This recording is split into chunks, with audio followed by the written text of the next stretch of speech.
CD, CB. Cecil B. DeMille. 10-4, front door. Okay, well, let's start on Paul's stuff. Oh, you mean he sent notes? Paul is so, he is so organized and The so... general tone of questions would like to revolve around the early days of his time in Valdosta and the beginning of the Marching Cat story. But we can jump all around if you have any things. Well, I know 2 or 3 things in the beginning, I can tell you right now. Okay. Excuse me. And, let's try to make it to where I'm not part of the conversation. In other words, it's kind of like Jeopardy. If I ask a question, you have to, if I go, well, what year did you come here? Or something. Try to make whatever you say stand alone so that I don't have to put my voice in. Okay. Okay. Just talk about whatever you want to talk about. Well, in 1964, We got married. I know that. But before, I know that. But that spring is when the band went to Washington the first time. That's right. And I couldn't go. You remember that? Yes, I do. Do you remember why? Because we weren't married. Good. Yeah. You're doing good. Yeah. And you lost the timpani. Yes, we did. Lost the timpani. Yeah. We talked a lot on the phone. Couldn't believe all that. And then the second time we went to Washington, you remember our guide?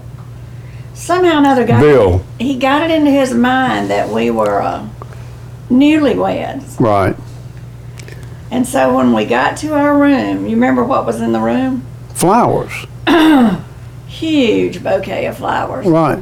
In fact, I have a picture of that somewhere. Paul's probably got it. Because I brought him back on the train. And hanging from the ceiling was all those birds. Mm-hmm. Oh gosh, what a hoot.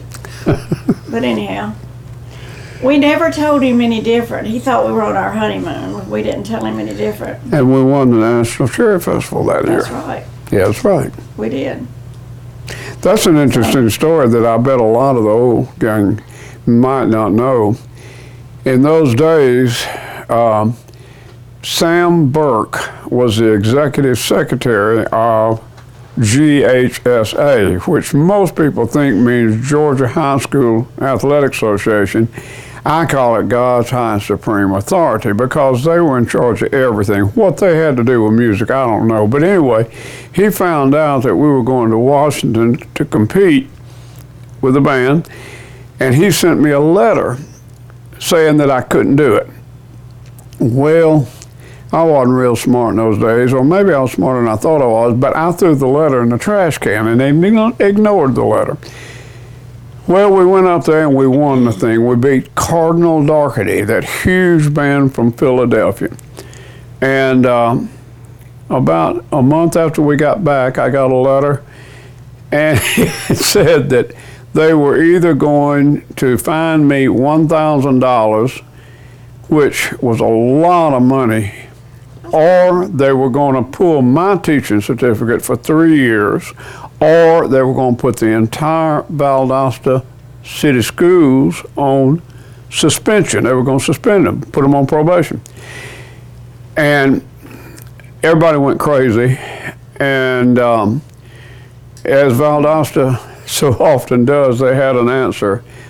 A man named Mr. M.E. Nichols was president of the Georgia High School Athletic Association, and so they went straight to him and hired him away from Thompson, Georgia, I think it was, gave him a big, big job in the Valdosta City School system, and everything was forgotten, everything was forgiven. The thing that never left me was Sam Burke accused me of exploiting young people by going to Washington and winning a band contest. And I look at the things the GHSA does now to make millions and millions and millions of dollars, and I get a little confused about that. But that was that story about Washington. And it was beginning of competition stuff It was real good. Real good. We've got lots of pictures of that train ride too. Yep. Mike Chapman was in the band. He's in one of those pictures. Yep, that's right. That's And right. I came all the way back from Washington holding that big bouquet of flowers. And we've got a picture of that. Yeah. Yes, we do. So- We do. Okay. But the early days, Yeah. um, When you arrived, well, I was at, let me just go on and go all the way back, and then when I was born January 4th, 1938, in Opelika, Alabama, and I should have put in that year. yeah, it was a long time ago.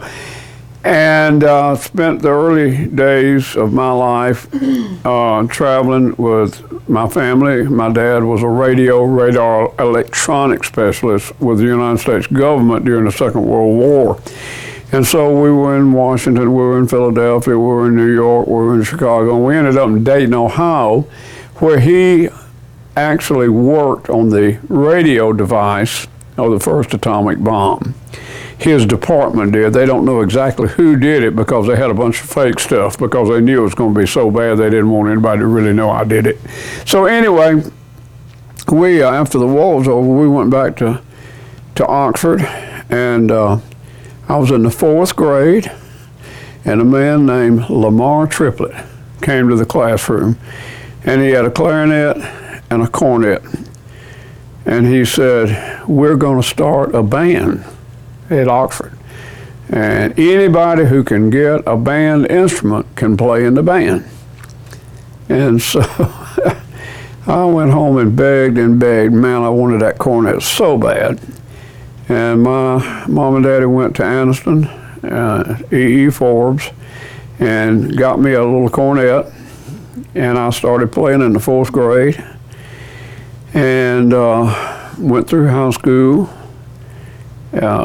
Back in those days, all-state band was anybody who could go try out could go from grades 6 to 12.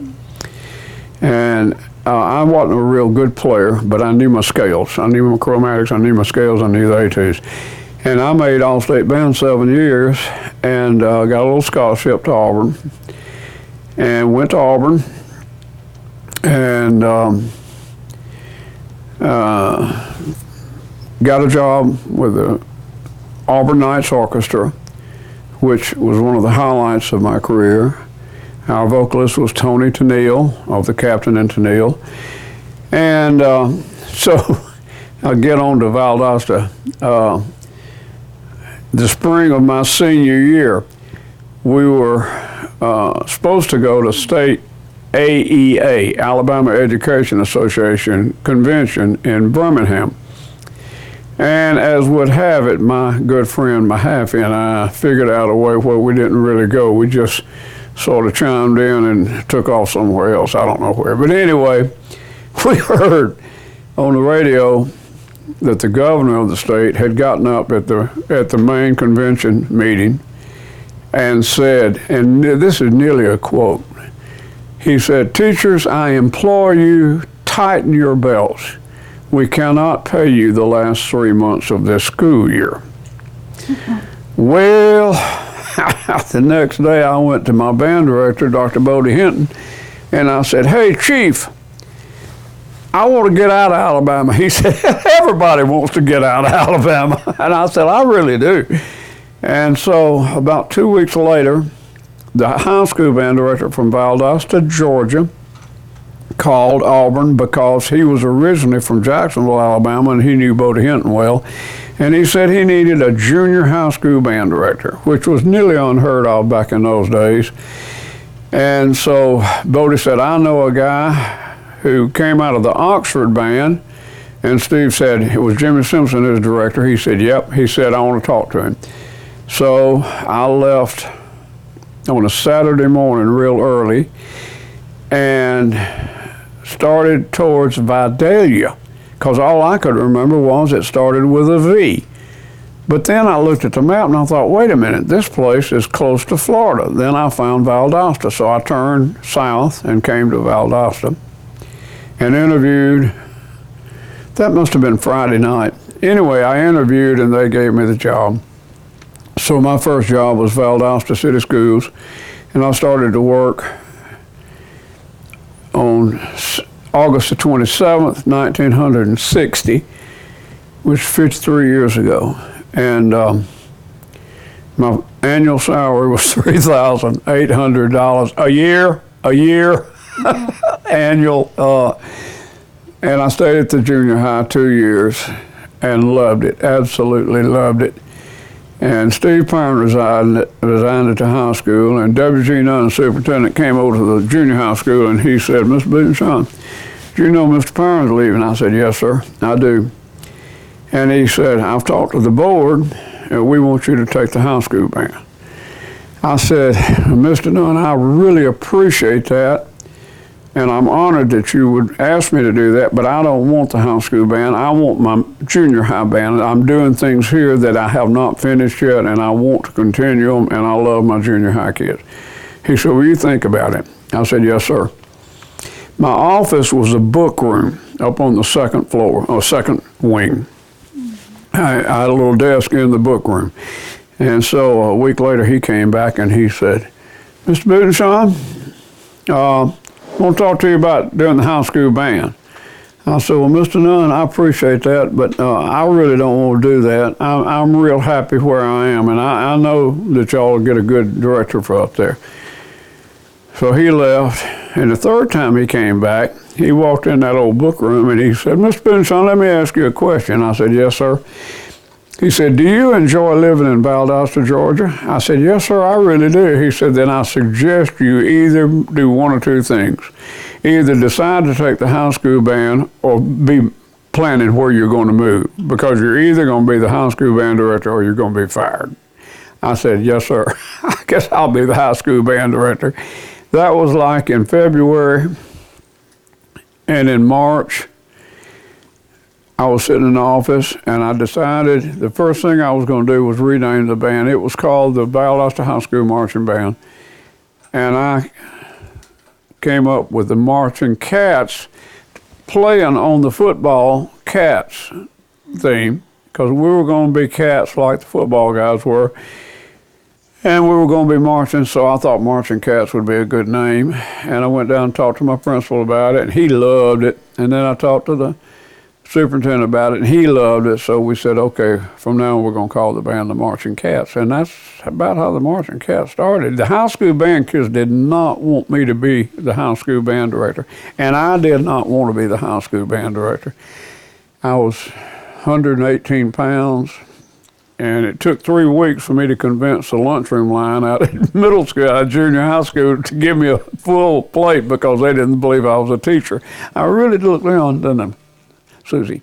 So anyway, that's how it all started. And I didn't know anything about Valdosta, and all my colleagues really, really gave me a hard time. They said, "Man, that's a football town." And I thought to myself, if Wright Bazemore can create the following he has with his football team, I can do the same thing with the band if I'll learn from him. So I went to Coach Bazemore and I said, "Coach, I'm your #1 fan from August till December, and all I ask is you help me figure out what it is I'm doing and teach me how to motivate students the way you can." And he was one of my best friends. I loved him, and he and his wife Betty both. And every new staff member that was added while I was a director or a supervisor of music at Valdosta, every budget raise, every pay raise was directly responsible to Wright Bazemore. He would go and tell them, "You do this," and they'd do it. Of course, winning some contests didn't help. We doubled our budget when we won Greatest Band in Dixie first time, and doubled it again when we won it second time. And things got okay then, and we were able to do some things, you know. So that's about what the early days were like. It was, I don't know how many we have in the band when we first started. I don't rightly remember. I know this. I decided to Wasn't very many. create the financial end through the marching band. I didn't really set out to really do the marching band as much as we did, but I needed bassoons, I needed bass clarinets, I needed oboes, I needed tubas, not sousaphones, and that's the way to get it in Valdosta. You win. If you win contests, you can get most anything. So we decided we'd win some along the way, you know. That's right. That's right. We did. How about staying at the Ashley Oaks Motel and your impressions? The what now? The Ashley Oaks Motel. Story about coming to Valdosta for the first time and your interview and staying at the Ashley Oaks Motel and your impressions. Did you kind of cover? I came into Valdosta. It was at night. I came here on a Friday. I left Auburn Friday, and like I say, I got lost. But I came in on St. Augustine, and the first school I saw was Central Elementary. And I thought, ruh-roh, I don't know about this. I'm in trouble. And then I went on over and found Ashley Street and turned left and stayed at the Ashley Oaks Motel. And they picked me up Saturday morning, and thank the Lord, carried me out to Valdosta Junior High School, which in that time was a real nice school. It was modern because it had a flat roof, you know, blah, blah, blah. And didn't have a band room. We rehearsed in the cafeteria. Had a great big plastic thing that would slide across and make a little band room out of it. And like I say, my office was a book room. But I just figured that anybody that could make anything go like this town did to football. And of course, you got to understand, Lowndes at that time wasn't a factor. Lowndes was just a very, very small little county school. And I just figured that it was worth a try, you know. And I sort of like being close to Florida. Being from North Alabama, Florida was heaven. And so I, you know, I said, well, I'm going to give this a shot. And ended up hanging out for a long time. Okay, let's see. Accomplishments and awards garnered by the Marching Cats under your leadership. What you consider your greatest accomplishment. Go ahead and tell us that story. Boy, I got to think a minute. Mm-hmm. My greatest accomplishment was meeting a little girl at Lee Street Baptist Church who was singing in the choir and ended up marrying her. That was my greatest accomplishment. I was wondering when that was going to come into the picture. I don't know. When I came to South Georgia, North Alabama was way, way ahead of South Georgia marching band-wise.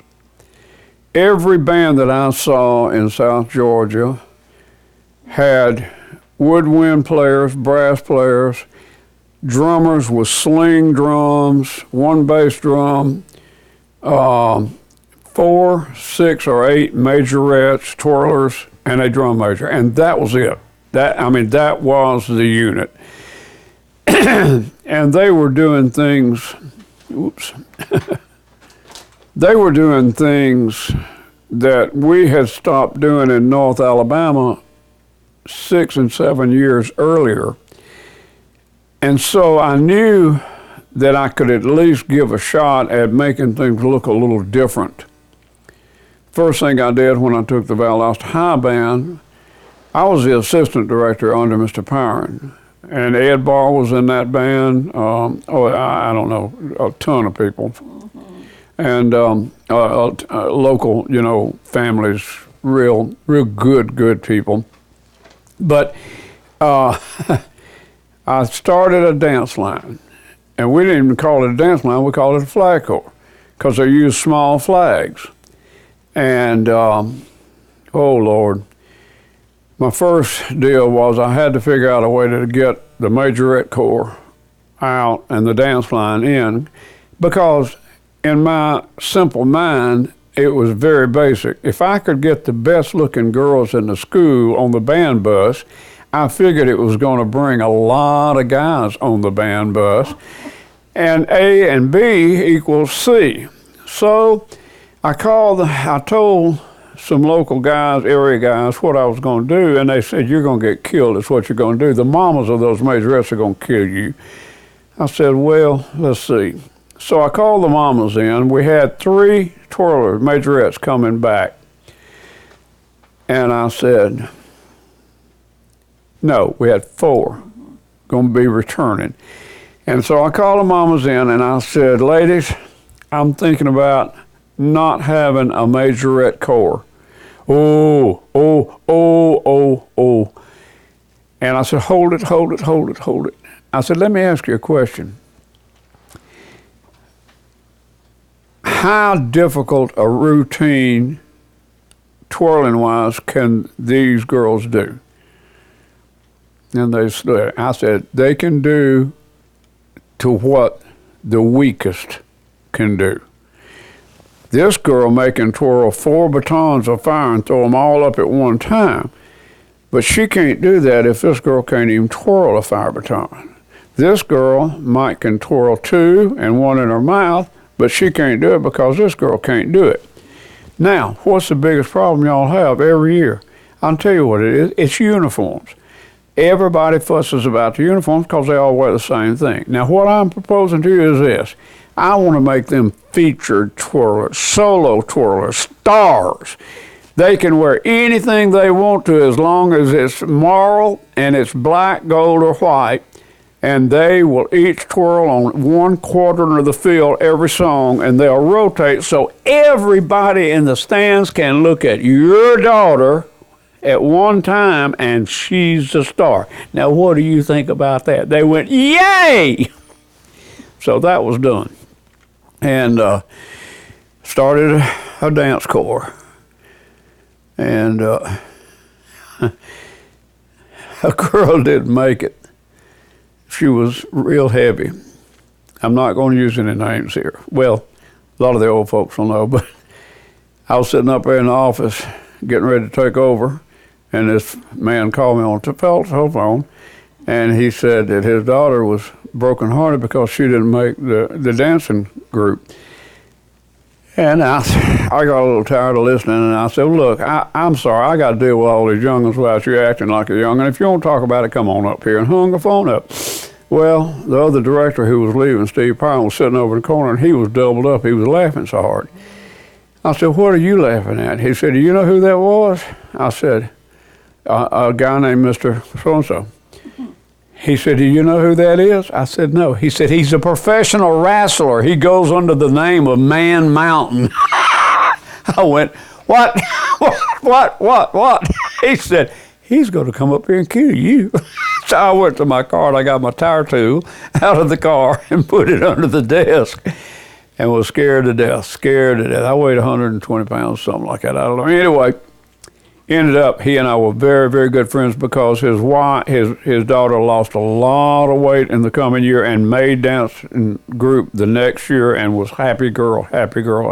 So everything worked out fine. But a lot of those things went on in those early days when we were making the transition, from what had been the tradition into something coming, which was coming in from North Alabama.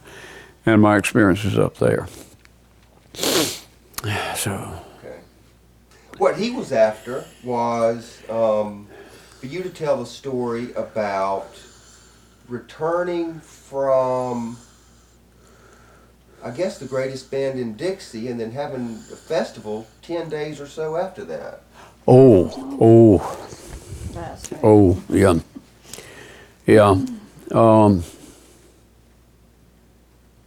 Yeah, that you always have to be real careful about what was the most important or what was the greatest, But that's got to be real close, and I am so proud that Woody Leonard, who is a retired band director who was in the band at this time, remembers this and can verify that it is a true, valid story.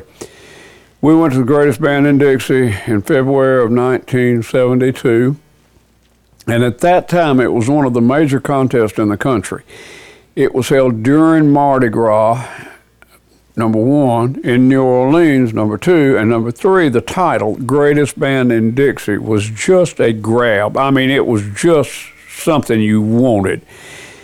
So I got beat real bad by two legends down there in 1965. That was Johnny Long, who ended up as head of everything in the band world. He was president of the American Bandmaster Association, which goes along with John Philip Sousa, blah, blah, blah. And Rip Reagan, who a lot of people don't know, but he was probably the best innovative band director in the United States at that time. His band, his concert band was not good, but his marching band was just awesome. And he had trumpet players, blowing D's and E's above high C back in those days. He had drummers that could stand side by side. One of them play the right hand, and the other one play the left hand of Downfall of Paris.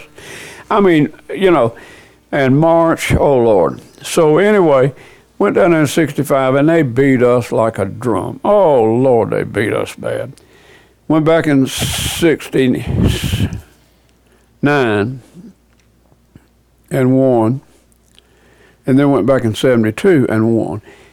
And we got back, and I don't remember dates, but we got back and we had 13 rehearsal days before GMEA concert contest, which was over in Waycross.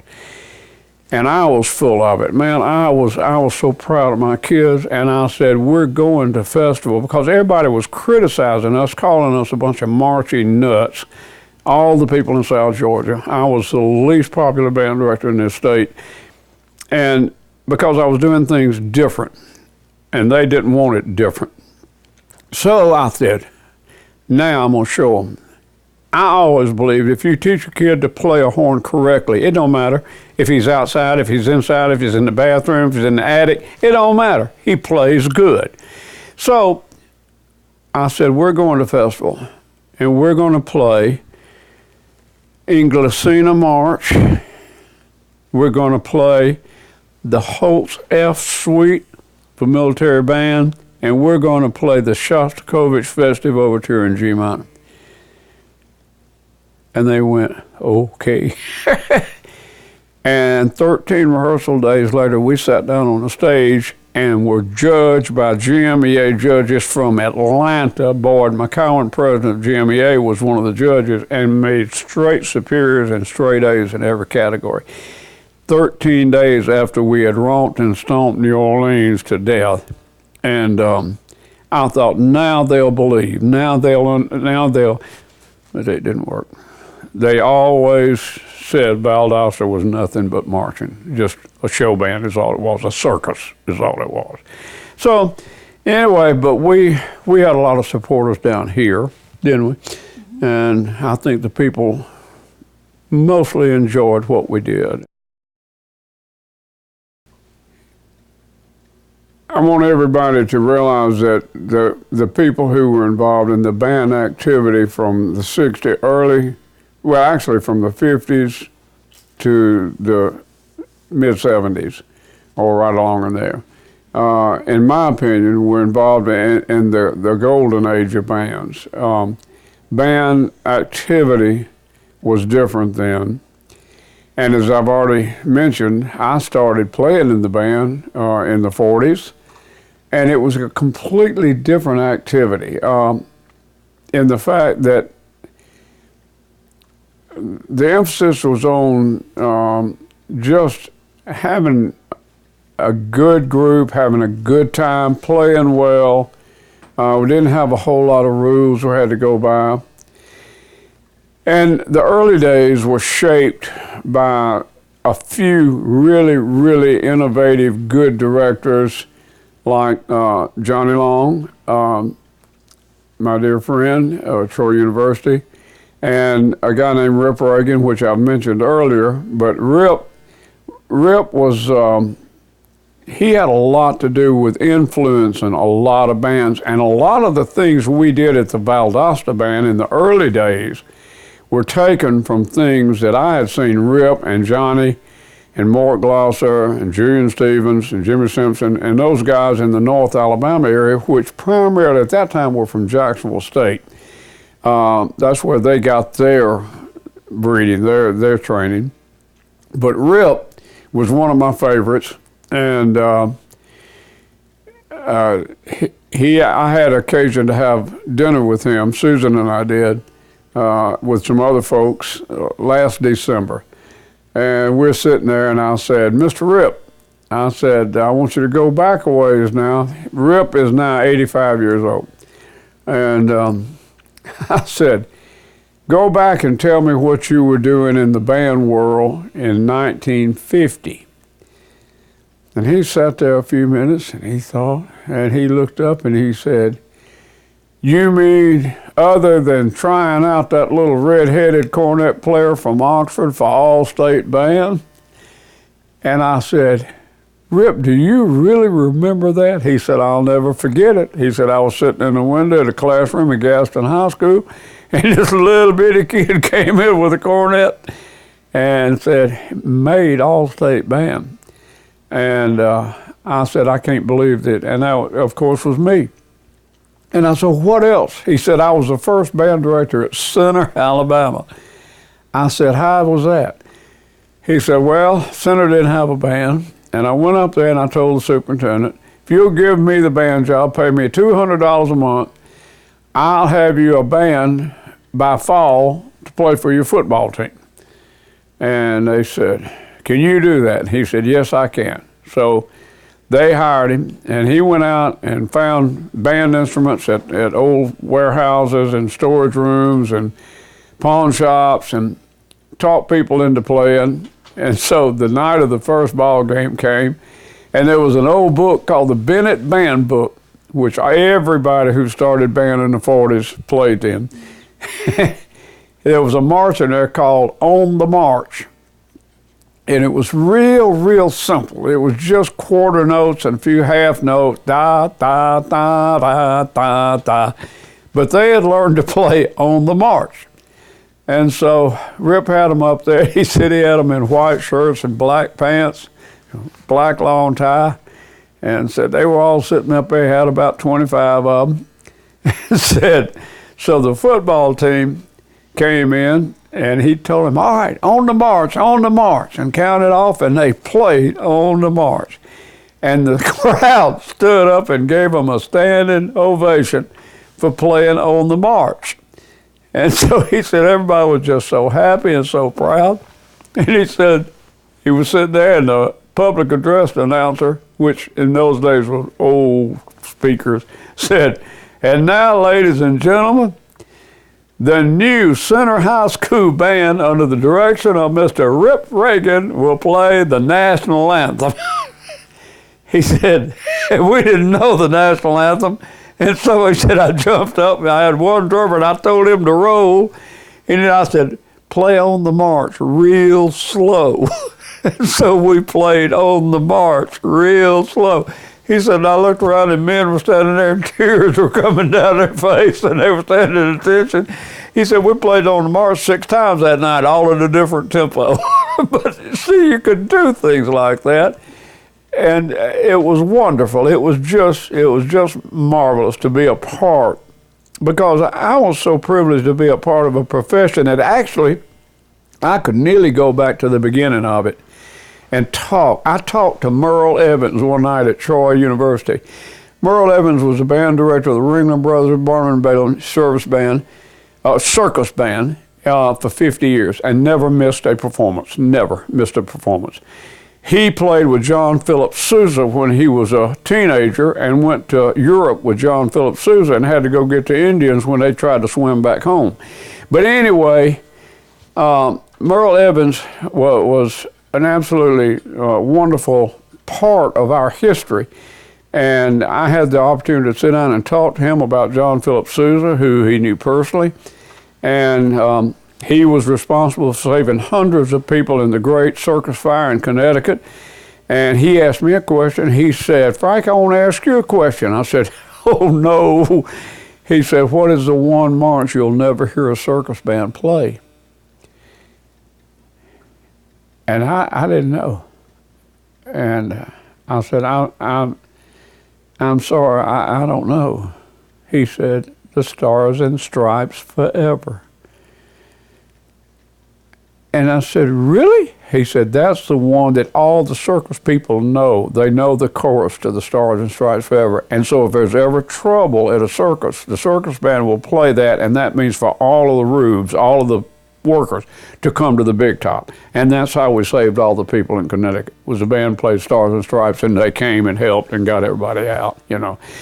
But it's been a wonderful, wonderful career, and I fret for it right now because I don't see bands, not all bands, but I still judge, and I don't see bands in the entertainment business as much as we used to. I hear a lot of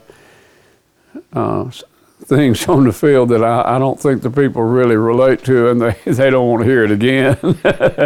And I see some complex drills that I'm sure the other band director likes, but I don't know if anybody else really understands, you know, the transitional forms of here and there and all that sort of thing.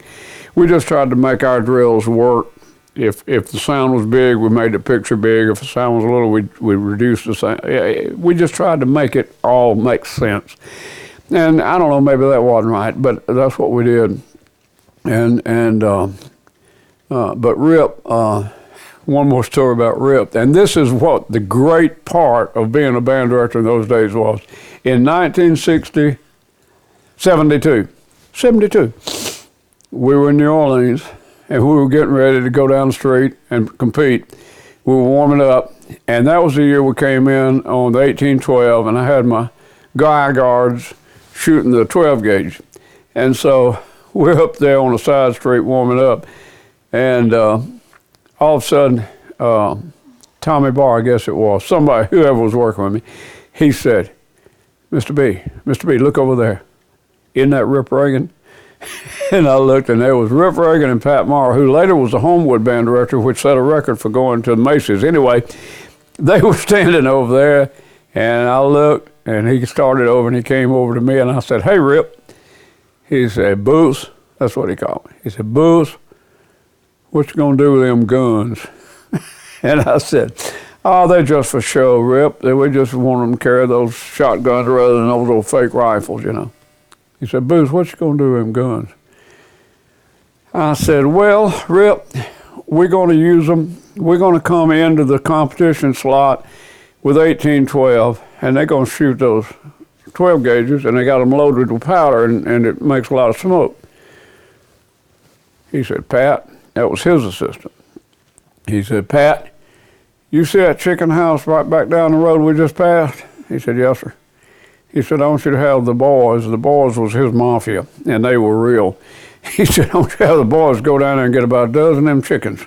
He said, in the first one of them guns that goes off, I want to see chickens flying out in the crowd, just as far as you can throw them, as fast as you can throw them. I said, Rip, don't you do that, don't you do that. He just turned around and walked off.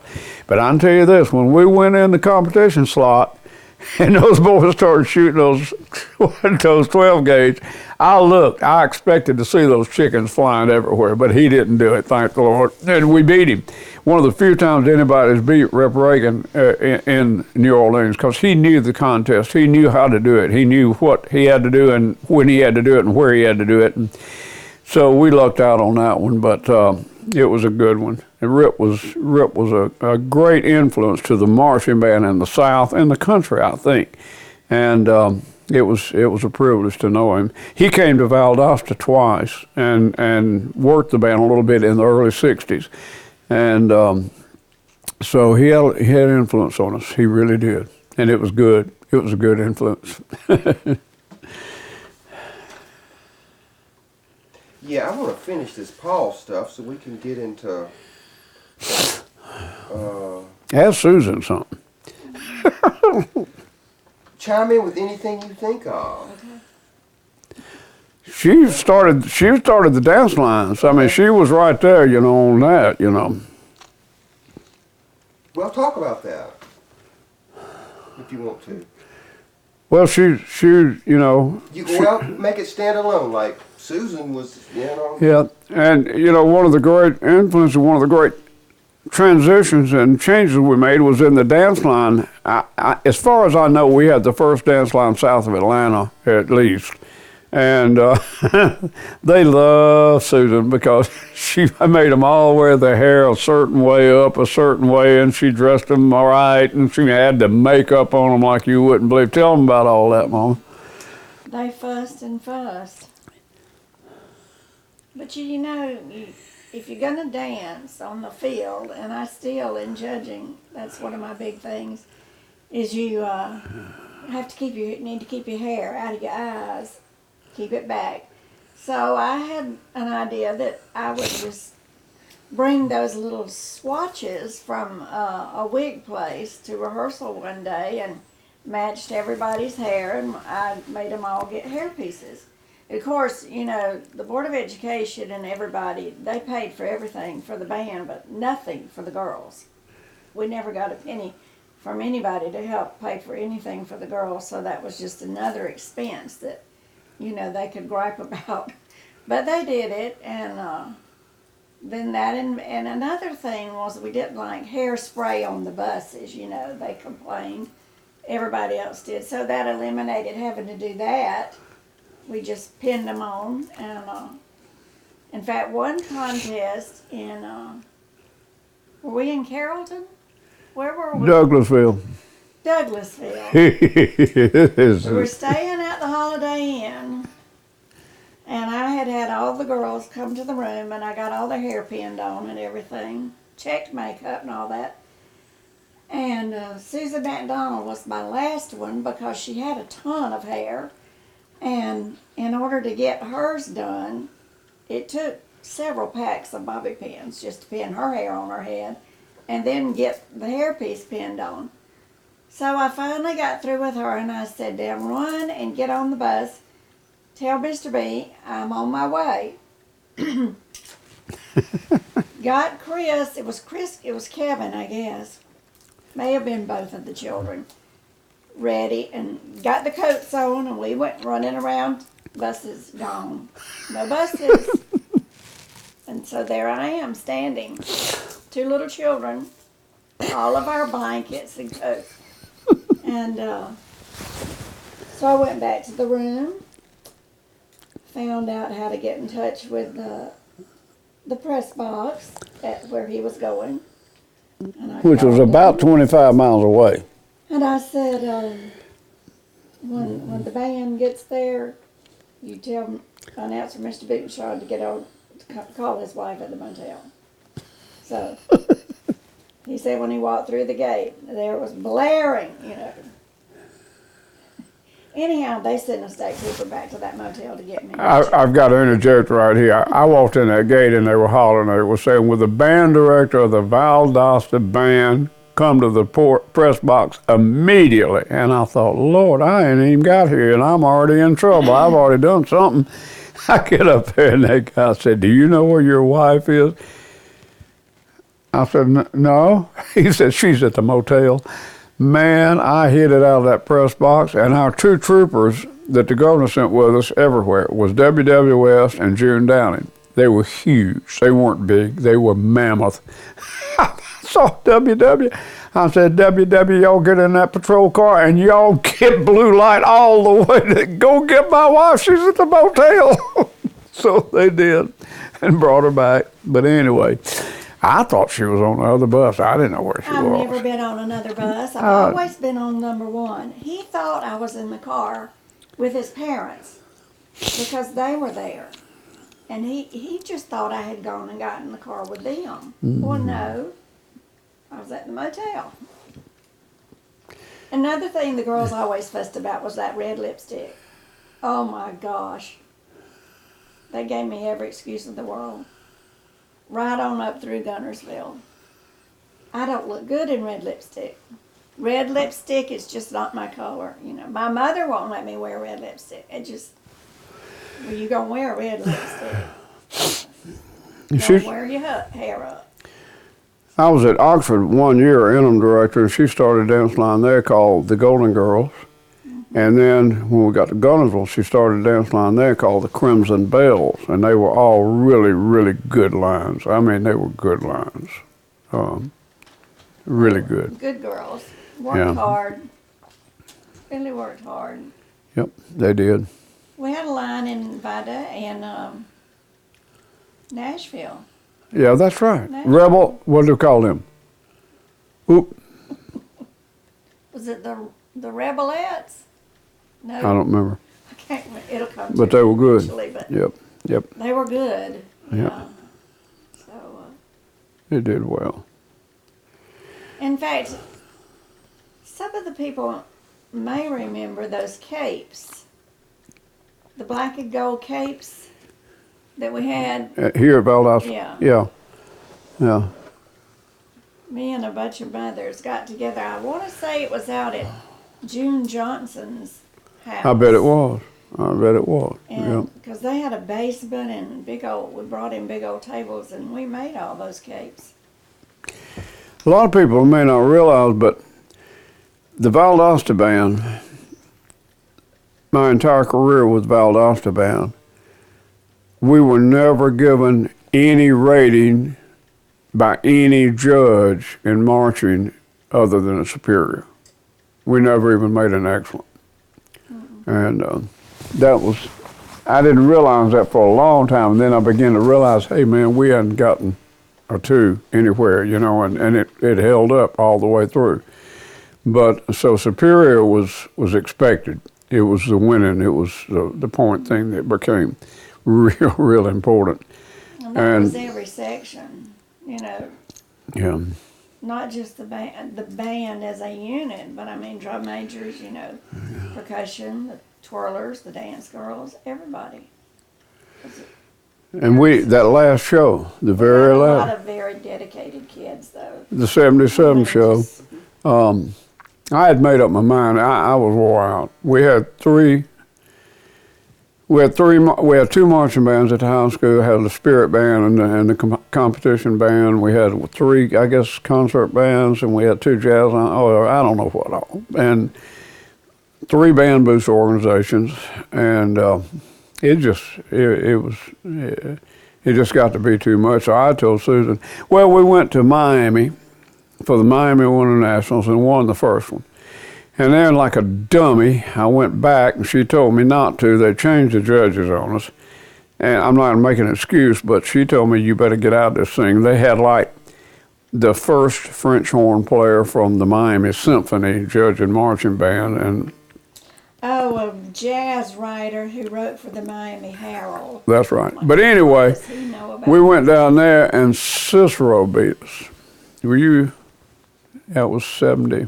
Yeah. And you might as well tell us Acadiana beat us too. Yeah, Acadiana and Cicero.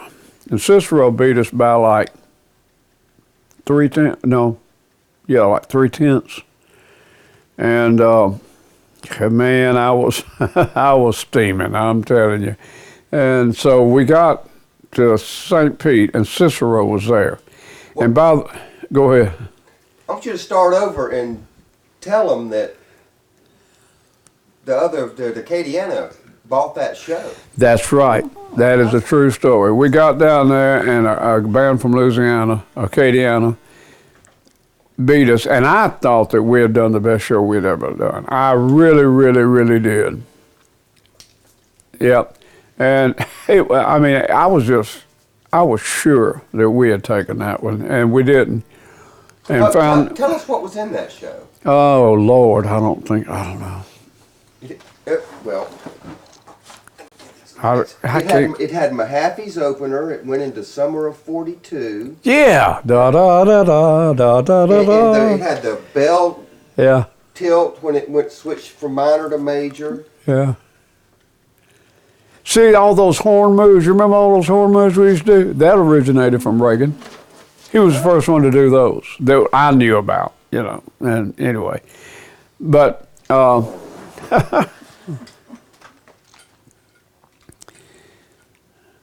So the next,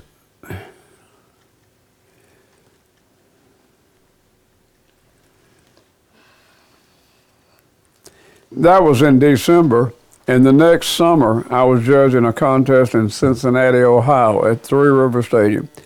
And we had a lunch before the contest started, and I'm sitting there with Bill Brogan, and Bob Codner from Cicero, and Larry J. Moore, who was the director at Lexington, Kentucky. Larry J. came up and he looked at Bob Codner from Cicero,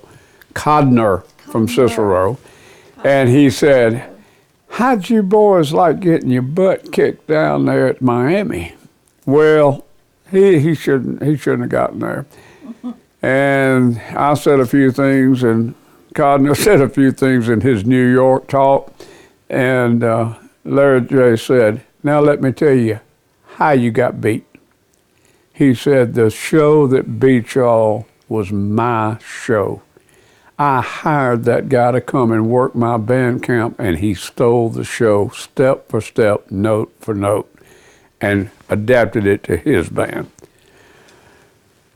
Man, you're talking about sick. We were sick then, because the guy hadn't even beaten us with his own stuff. He had beaten us with a stolen show, but anyway, that was not happy time. But then we came back, and I told Susan if we could win St. Pete in '77, that I had to go. I couldn't do it anymore. I'd done it 18 years or whatever it was, and it was time to move on.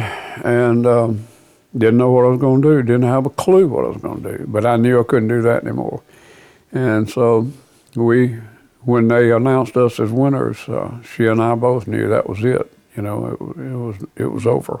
And our last tune was "The Party's Over." And we beat Cicero by 3 points down there, which was tough because his third trumpet players equaled our first trumpet players. I mean, they played, man. Oh Lord, they played. But that was a great time to be there. I'm so fortunate to have been there when I was, and have the opportunities that we had. And there's so much that's going through my mind right now. I can't even. Well, and one thing that's important to both of us is that ending it, the way we did, and to have had Skip as drum major. Mm-hmm.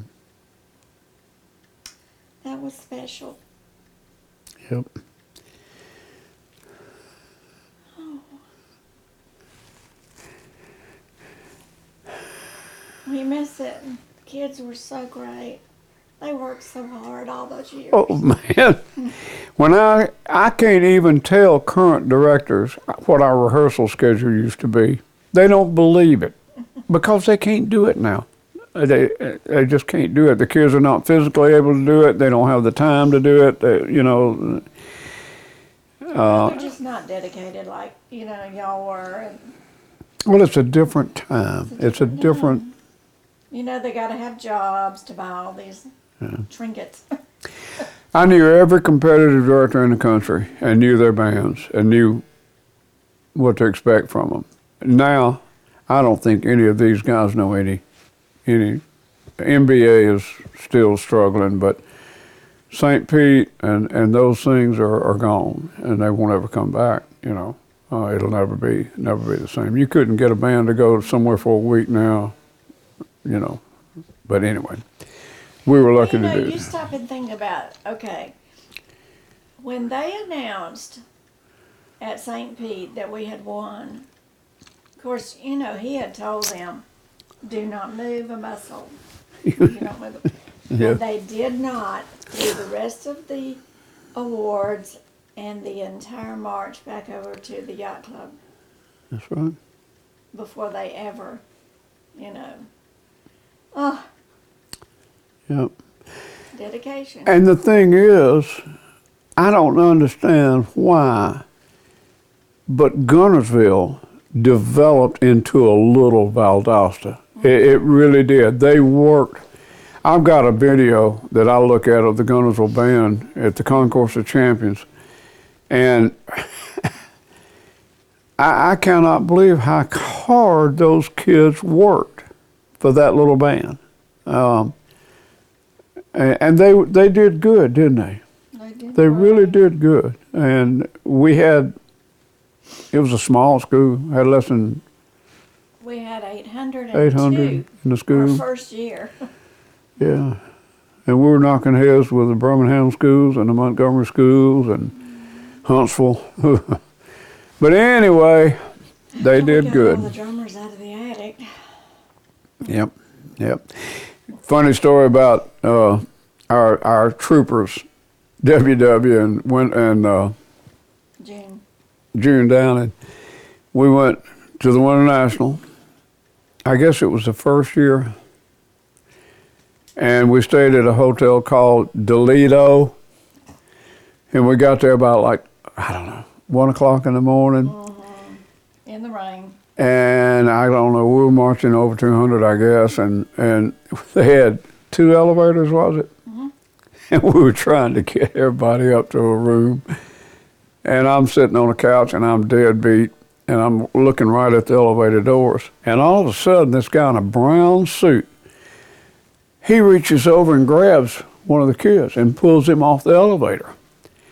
And man, it flared on me. I jumped up and reached over and grabbed the guy by the shoulders and pushed him up against the wall. And I said, "Don't you ever do that again." And he looked at me and he went, "Oh, hold it, hold it, hold it." And I thought, man, I've got this guy, you know. And all of a sudden I looked around and there was WWS standing right behind me in that trooper outfit. This guy was going, "Hold it, hold it, hold it." And turns out he was a house detective.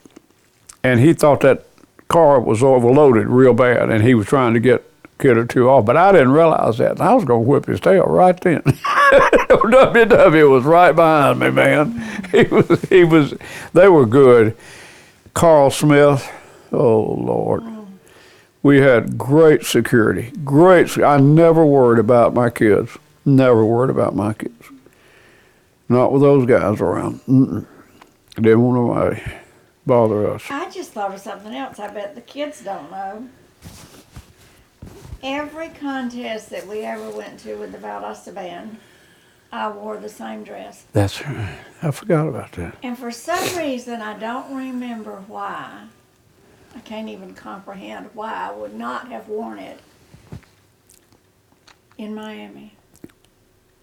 The year we got beat. Yeah. I didn't have it on. But I bet you the kids don't. I mean, That hurt. It didn't hurt. It didn't hurt me. I mean, that wasn't the reason, but I mean, that was kind of weird. But see, the kids in the senior class that were graduating, they had never been beaten at anything in the band. Never.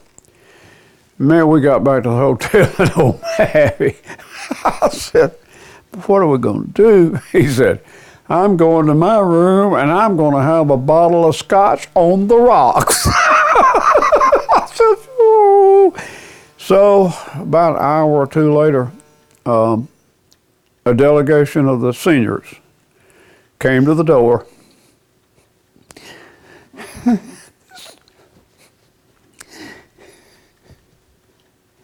And I opened the door, and they were standing there, and I didn't know what to say. I'd let them down.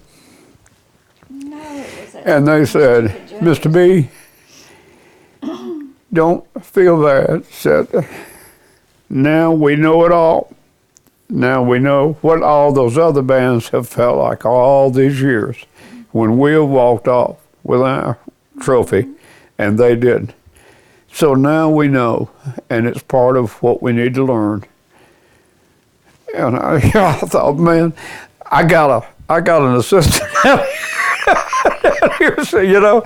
And these kids are so mature. They're so good. They're so thoughtful, you know. And they were really all of my kids. I don't remember having bad kids. I just don't remember that. And I know I had some. I had to have. You had to whip Ricky What? Players. You had to whip Ricky Players. I did have to whip Ricky Yeah. Flair in St. Petersburg. Pete. I did, yeah. With one of the bus driver's belts. But that's okay. Ricky said he deserved it. Yep, that's right. That he messed around in the shower and nearly hurt a little old kid, and I had to get on to him bad. Oh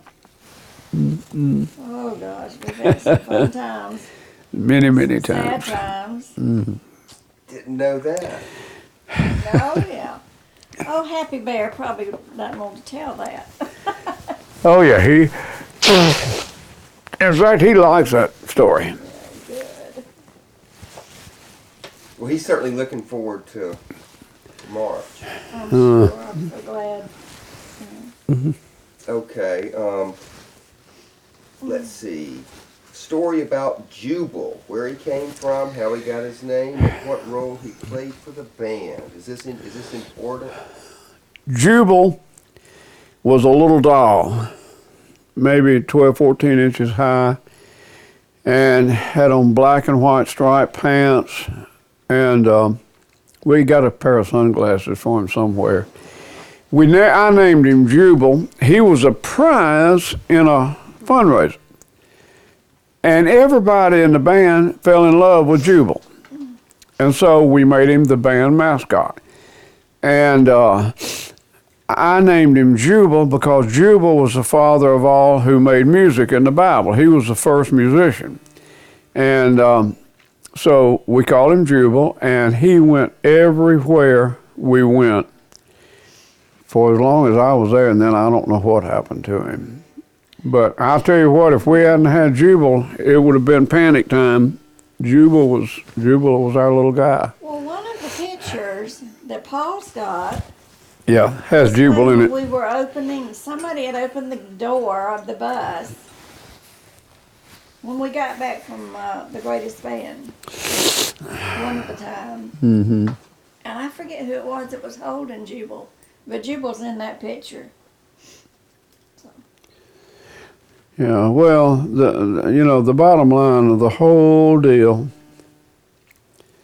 is we tried to do the right thing, and there's way too much has been said over the past years about Frank Butenschon and Susan Butenschon, not about Susan, but about Frank, because I was just a part, and I'm not being humble. I'm being honest.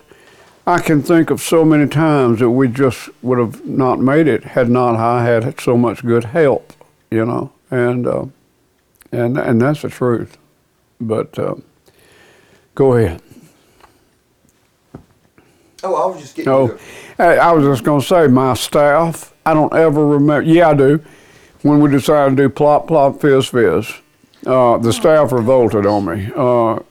Mahaffey led the group, and Chapman and everybody they said, we're not doing this. I said, yes, we are doing this. But they had not studied the score sheet the way I had, and there was one little sub-caption in there called audience rapport, and it was worth 3 points or something like that. And I was bound to determine we were going to win that, and I felt like as heavy a show as we were doing, we needed a comic relief. We needed something that, and it worked. You can listen to the tape and actually hear. And see, the Suncoasters had people in the stadium. If that had come strictly from our folks, which they knew where they were, we wouldn't have gotten that, but we won that caption. And that was the only time I ever had a problem with the staff that I remember. What? I wasn't all for that either. But No, nobody was, but I thought it was cute. But they anyway. worked out just fine. I just had great staff people, and we all worked for one thing, and that was to do the best job we could. We had a staff meeting every Monday night. Absolutely, and had a good group of people. Good group of people. Yeah, the only band practice I ever recorded was when you were coming up with the Plop Plop Fizz Fizz. Is that right? Well, that's when we were playing it, and then you were like, no, this and this and this. And then you were like, no, boys first time, girls second time. Yeah. And you worked it all out right there. Yeah. That's the way most of it happened. That and Ricky and Little Funderburk, Amy Funderburk. That came to me one night at rehearsal, that little Mickey Mouse thing. And that probably got more publicity than anything we ever did, was her on top of that sousaphone playing the piccolo. That was we had to get that sousaphone bell welded on, or no, we had to drill it and put stovepipes in it so she could get up on it. She weighed 80-something pounds or 70-something pounds. I don't know, but anyway, that was a good deal. That was part of fun time.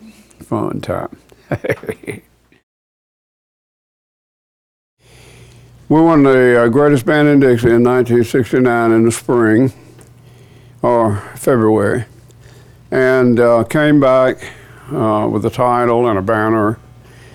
And it had been our show format to play Dixie at the end, Dixie and the fight song at the end of every show. And so at the beginning of school, in the school year 69, all of a sudden one day I was aware that there was something tremendously out of order in the school. Do you need to fix that? I'm sorry. Okay. I began to realize something was going on, and I didn't know anything about it. And what it was a boycott. And I think 100% of the black students walked out of Valdosta High School. And their problem was that the band played Dixie.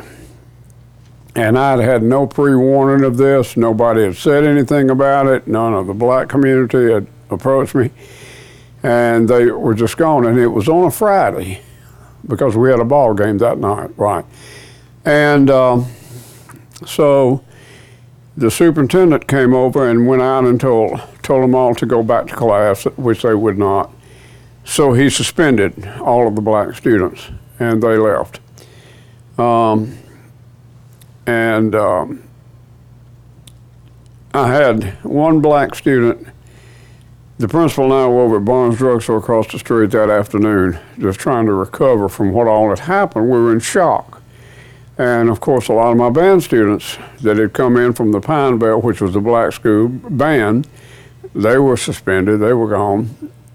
And one of them, named Henry, bass drummer, bless his heart, he came in Barnes, and he came over there and he said, "Mr. B, what time we got to be there tonight?" And the principal who was sitting with me said, "Son, were you out in the schoolyard today?" He said, "Yes, sir." He said, "Well, then you boycotted, you're suspended. You can't come to the ball game tonight."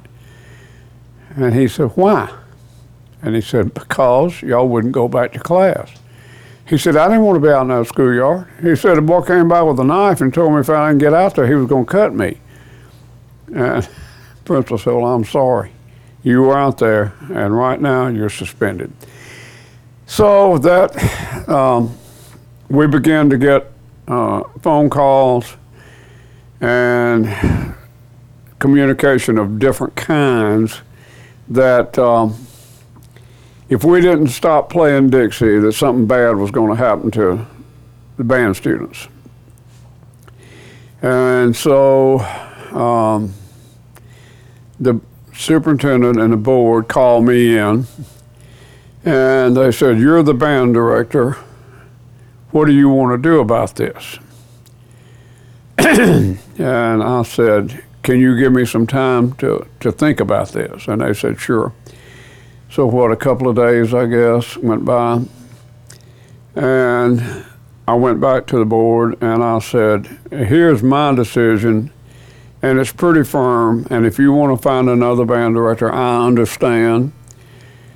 But I've thought about this thing, and in my opinion, we've done nothing wrong. Dixie is a song. It was written by a guy from New York.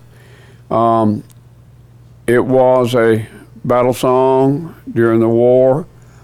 But if I stop playing Dixie because of these demands, then next week somebody may come in who fought in the war, in the Second World War, and say, 'Don't you play Wagner? Hitler marched to Wagner.'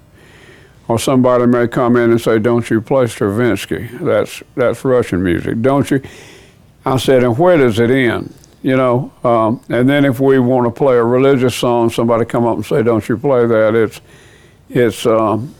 a religious song, and I don't want to subject us to being limited within reason of what we choose to perform musically. So therefore, my answer is, as long as I'm band director for the remainder of this marching season, we will continue to play our program as scheduled. And they said, fine. So I thought, okay, what I do now, and it got real rough.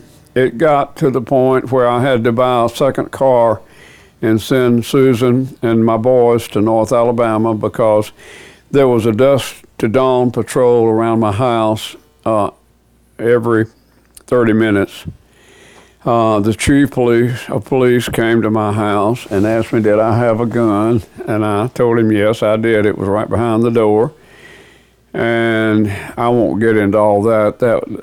But anyway, he said he didn't think anything was going to happen, but I needed to protect myself.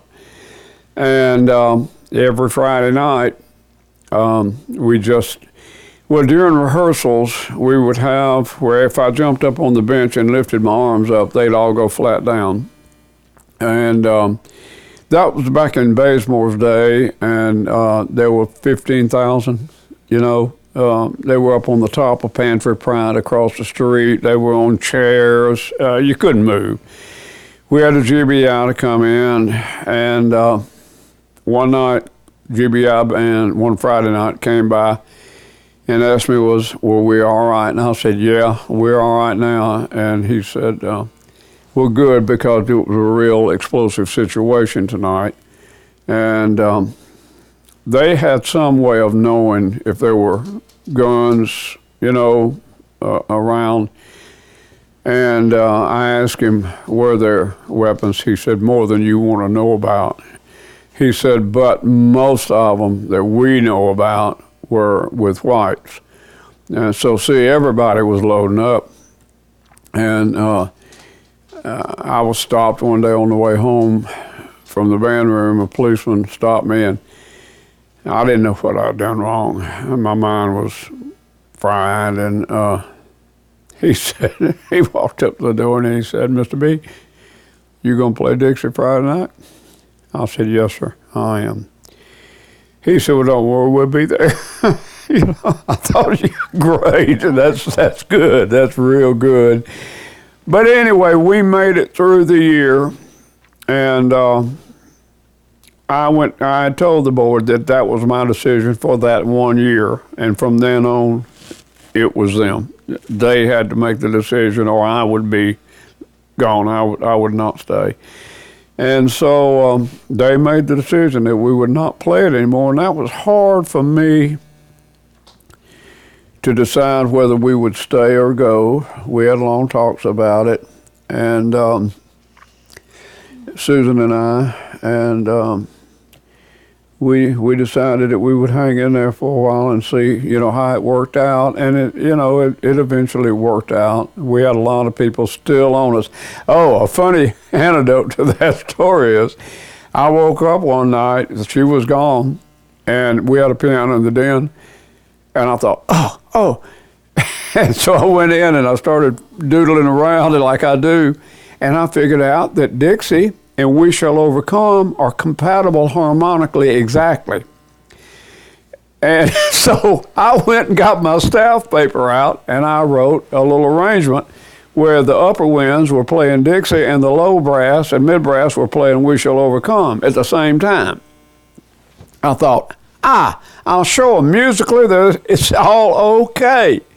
So the next morning I handed it out Thursday, and oh Lord, I told them, I said, if anybody goes out here and tells you what we're doing, I will throw you out of this band, I'll throw you out of this school. We're gonna do this, we're gonna spring it on them and try to make everything okay.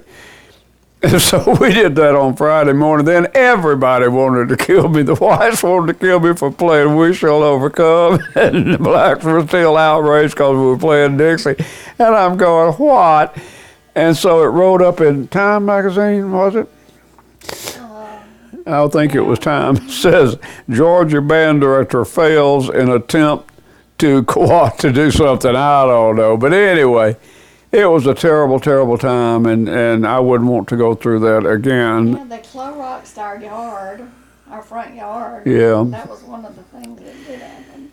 But you know, it was some unreasonable people, in my opinion, on both sides. On both sides, I had as many people threatening to, to do me harm if I stopped playing it that I did if I didn't stop playing it, and so it was a real difficult time. But we made it through it, and the band stuck together. Not one band parent took one kid out of the band, even under threat. I told the parents, I will take care of your kid. And they believed me. I don't know why, but they did. And that was good. I think that built a lot of character. A lot of what came later came out of that. Now that I look back and think about it, at that time I couldn't think of anything good of it. And we took off and went to a family place down on the beach. I guess a week after that, I don't know.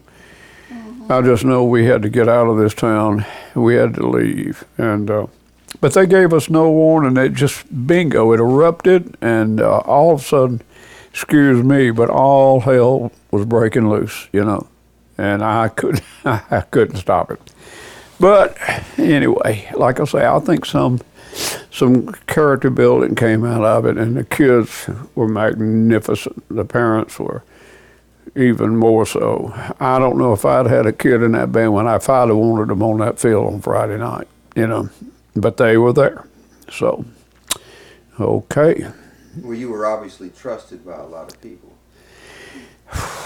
Boy, scares you when you think back on it, because every one of those parents had an absolute right to pull their kids out of that band until it was settled, and I could not have faulted them for it.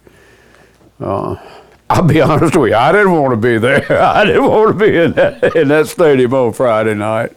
Man, I was looking around like, and somebody shot a firecracker. Were you gone when that happened? You had already gone to Alabama, I think. Some idiot shot a firecracker in the stadium. Now, you're talking about, man, about 2 minutes of pure panic. Whew. But that was before the days of people killing each other just to kill each other like they do now, And so anyway, that's that part of the whole scenario of the Valdosta days. And that's what happened. We all still here to talk about it. We are. Thank the Lord. It probably made the band tighter. Yeah, I think it did. And boy. Well, we know one person that was glad to be back, and that was Henry. Henry loved it. Henry was a bass drummer, and man, he loved it. He didn't care. And he had to walk so far. Yeah, he had to walk to school and back every day. And to be in rehearsal. And I think about the times that we practiced so late at night, and Henry had to walk. I know. And then turn right around and walk right He back lived to way school. down south. But, way south. He did. Yeah. You mean like south of downtown? Oh, yeah. He lived way on down, probably now where, on past the farmer's market. Yeah, that's what I was thinking. Yeah. Wow. Yeah. And he walked, never complained, never said, but he was so proud of that gold blouse, man. That uniform. But I'm going to tell you something, after the first shock of it, that first night, we went boom, boom, boom, boom, boom, boom, boom. I just thought, oh, Lord, let us get through this, And then we come on off. I don't guess they carry the Confederate flag anymore. I don't know, did they ban us from doing that? I don't remember. I don't think so. I don't remember that. Yeah. I don't know, but it was a song that they were really. Somebody got them stirred up. I never seen Wright Bazemore, the coach, as mad as he was during that period of time. In fact, he told 2 or 3, quote, ministers, hey, I'm going to tell you right now, if you're going to heaven, I don't want to go there. I mean, he was mad, man. He tried to reason with the black community and some of the white community, because I'm not labeling it all black. They started it by the boycott, but then everybody got involved with it, you know.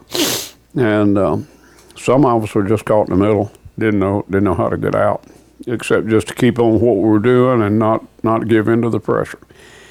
And I'm sort of glad we did that, you know, at that point in time. It would have been real easy to just say, okay, we'll take it out. But it wouldn't have been right. So anyway, we got through that one. And then all the musicians, oh Lord, all the musicians that have come and gone, and I can't, I mean, I know they're, you know, the class, the group with Riley Rutland and Ricky Keller, who is gone now, and Sharon Tidwell, and golly, all that bunch, Ivy Player, Mike Jack, all that bunch, they contributed so much to that program. Ivy had a group called Ivy's League, a little dance band, and they were real good. And then Riley and them had E. Hall and the Hose Men. They won the Kodak State Talent Award over in the whole state. And Susan's sister, Carol, was a Hosette. They had 3 girls that danced with them called Hosettes. That was a great group. There's been great groups everywhere. Trying to figure out who the best musician was or who the best class was or anything. It's like your children, you know, which one do you love the best? Well, you don't. You love them all, you know. Each one of them had their own identity, their own. We had up years, and we had years that were a little slow. And but the 74 band was when we knew we could go with the big boys.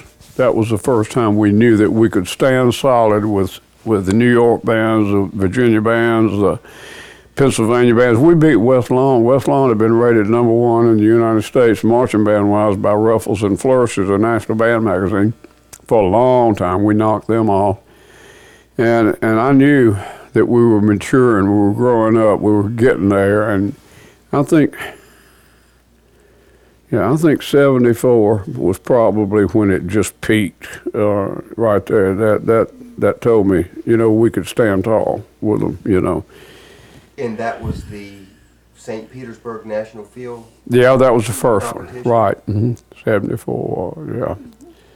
And boy, we didn't have a clue what we were I knew sort of what we were getting into. I knew it was the first time we were going to get on the field with all the big boys.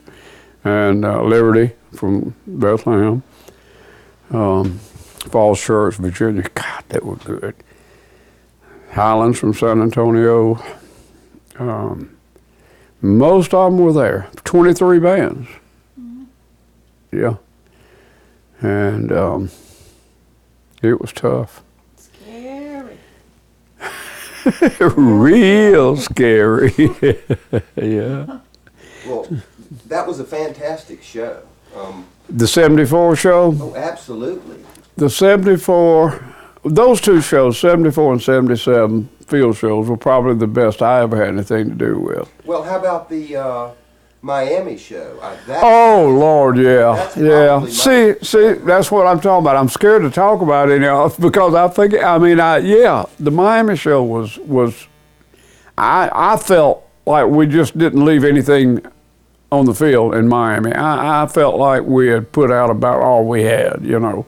And I felt like Jim had written, and Travis had written what they could write. I felt like I had done the visual as good as I could. The girls were ready.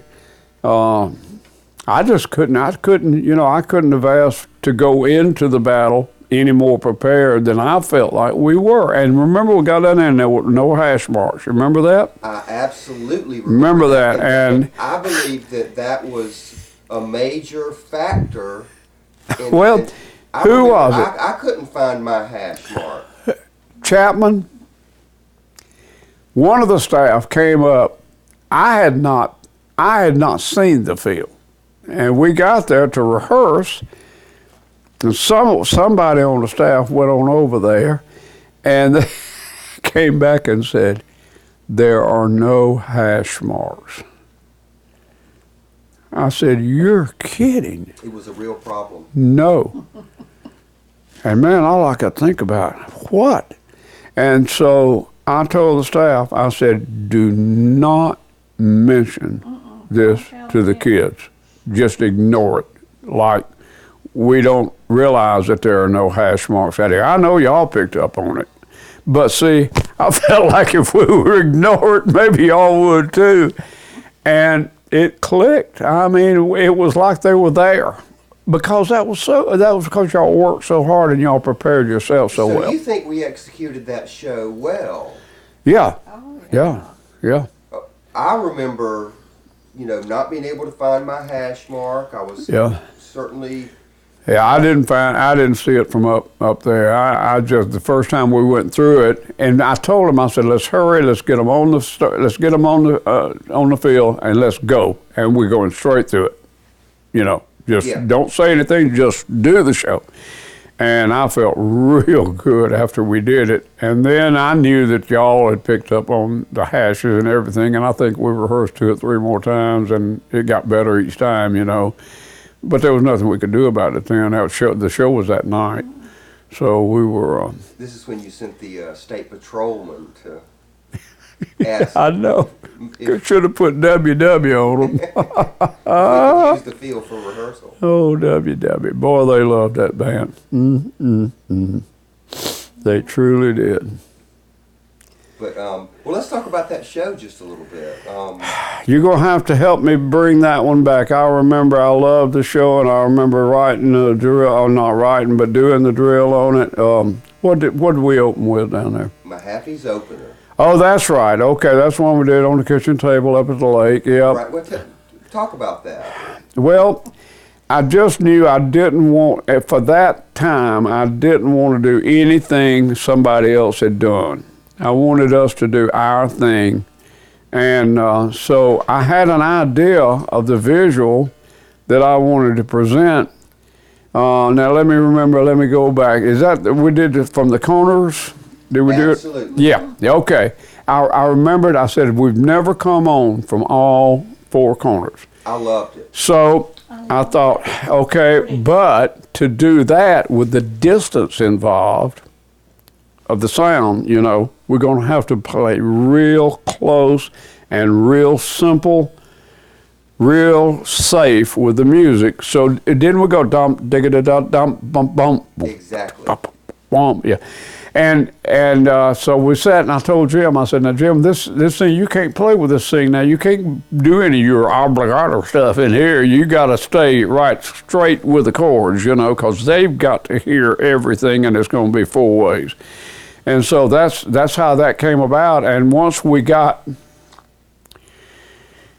48 counts into it, it was no problem then. It was go then, But that's just like the 77 show. Do you realize when you watch that thing, do you realize how dumb I was to have the band, again, we had on the end zones, like this, Skip, who was my son, and Carolyn were on the 47 and a half each, and they turned their backs to each other and marched 16 counts silent, and then gave, and when I go back and look at it, of course I had so much confidence in Skip and Carolyn, but they could have fallen apart. They could have gotten that much apart, and this side of the band would have never gotten it back together. I You think know, they were in perfect sync. they were. They were. But Yeah, now Skip liked to hold things out. he sure. That's what, He that's sure what did. scared us. Yeah. Is, oh, He gonna wouldn't get start. wound up He and hold just and, oh.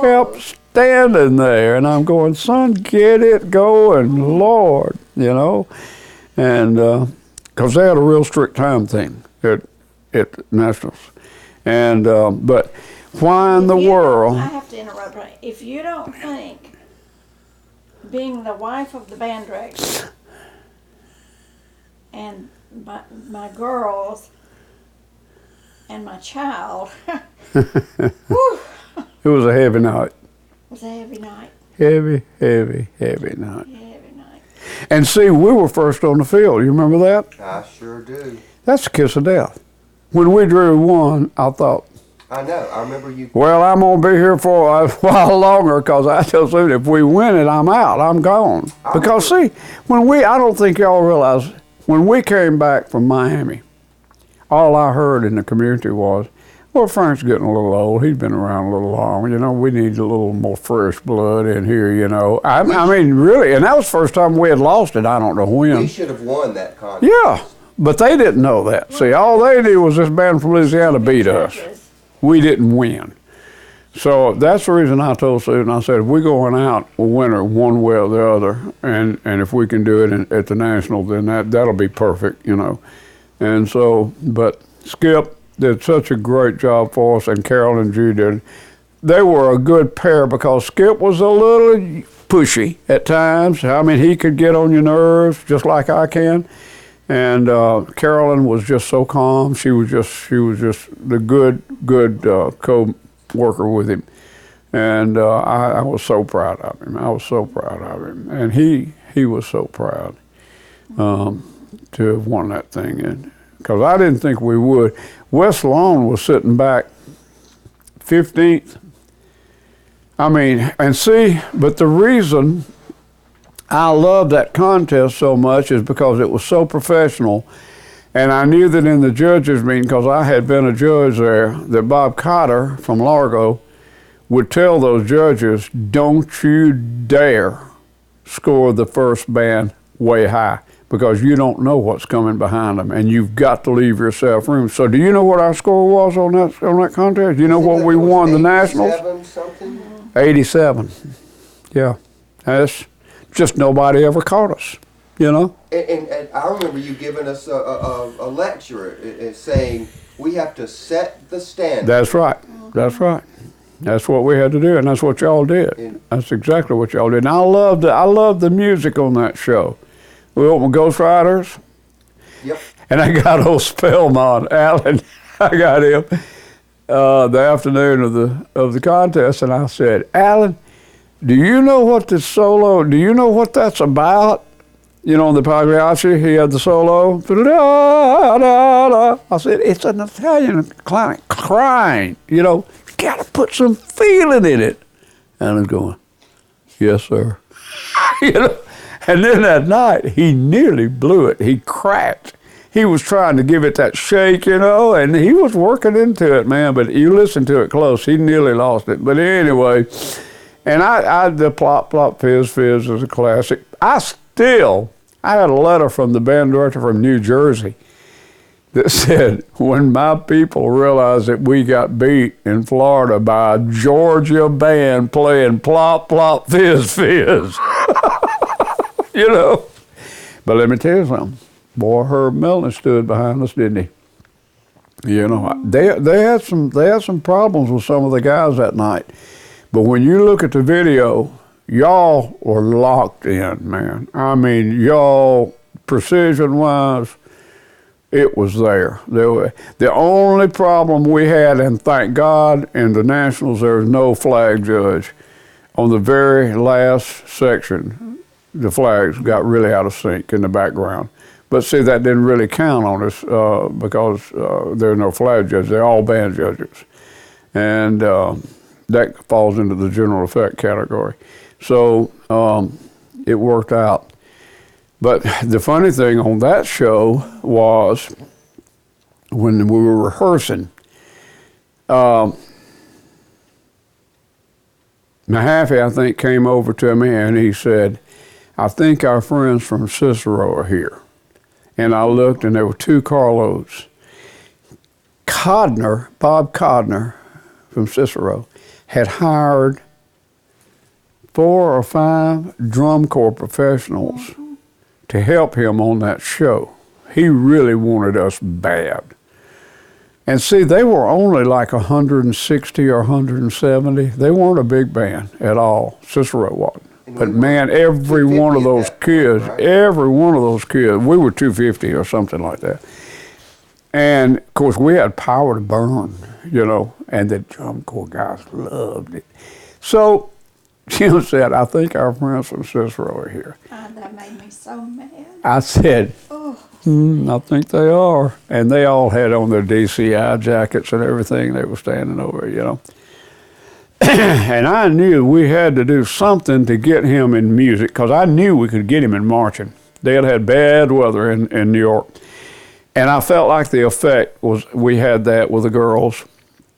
And so I had to stay with him. I had to stay level with him on music or beat him in music to win the show. Just bottom line. So I told Jim, I said, Jim, let's throw the hook and see if we can get a bite. So I called Skip over. And I said, son, I want you to go to every section lead. I don't know if you remember this or not. Do you remember one time we ran through the show and we just blew the whole time, just played out, 100% out, or just loud, putting no dynamics into it? We did. I called Skip over and I said, go to every section leader and tell them we're going to run the show straight through. And I would have been a section leader. I don't know. Okay, it was somebody from the trumpets knew about it, and we played. I told him, I said, I just want to work it out. I just want to play, you know.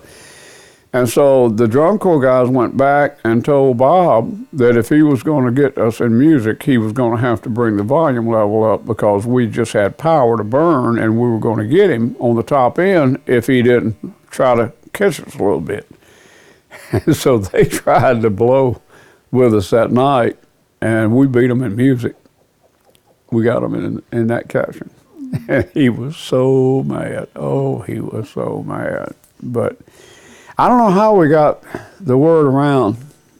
I don't know.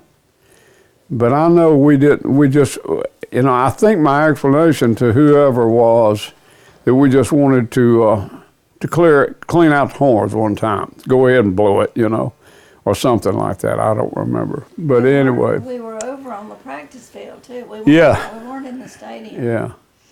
And in the stadium, the event was when Tobias's wife stood up and started beating him on the head when she saw us go through the show one time. She said, "You dummy, you have brought us all the way from New Jersey to get beat by this group." With the camera bag. What was her name? Renee. Renee Tobias, yeah. Yeah. Oh, Well. she was something else too. Okay, let's switch tapes, and then I want to talk about. And you know, did y'all notice what we just did? What? We started talking about Mahaffey writing the show and the band coming in from the four corners, and went right straight into the 77. I'm sorry. Yeah, and I want to spend some time on that Miami show. Okay. What did we do after that opener? Let's see. We worked Yankee Doodle Dandy in there. That was when we had the drum and fife corps. Yep. So right. it was the bump, bump, bump, bump, bump, bump, bump, and then it went dun dun dun dun dun dun dun dun dun dun. Right. And then we finished that, and then there was a 8-beat build up.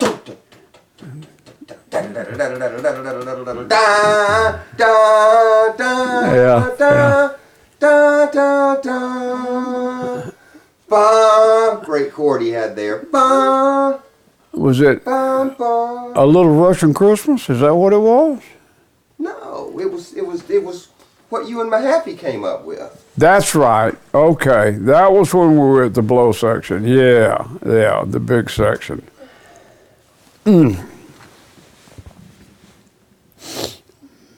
What did we close with? Heck if I don't know. I can't remember. I think we did America and then Battle Hymn, but I'm not sure.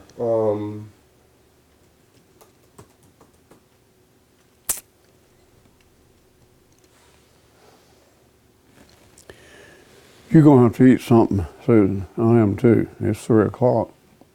We've got to get a little something in us. Will. Well, I don't know that we can eat any more of that turkey. We might can of the ham. But should I run get something? Yeah, we'll do that in just a few minutes here.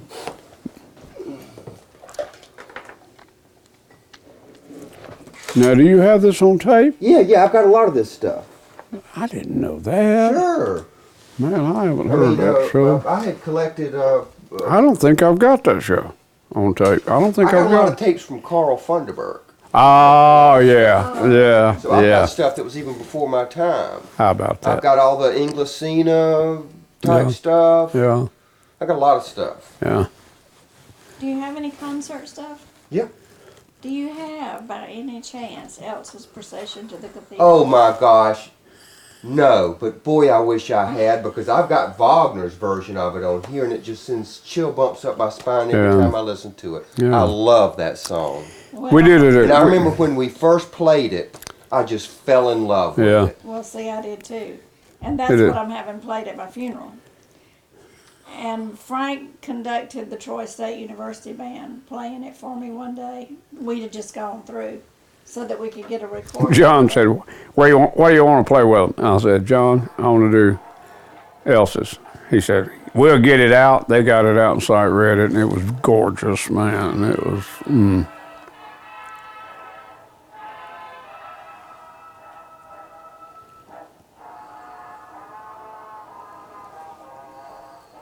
And I've got the pep speech you gave to the band. Really? Yeah. Oh, good gosh. Lord. It was good, because you were talking about all the groups. There's a group from Biter, Texas. Pretty good. There's this group. There's that group. So we got some people we're going up against. And Viter had 8 double French horns, and every one of them could play. Boy, they had a mid-section sound. Mid-range. I sent Travis and Chapman all the way to Viter, Texas, and where's Louisiana? The same weekend, they drove. They were bleary-eyed. One of the schools played on Friday, and one of them played on Saturday. And I told them, I said, get out there with a recorder and record them and get back here.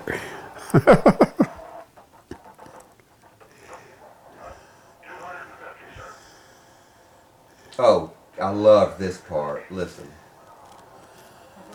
Hold on.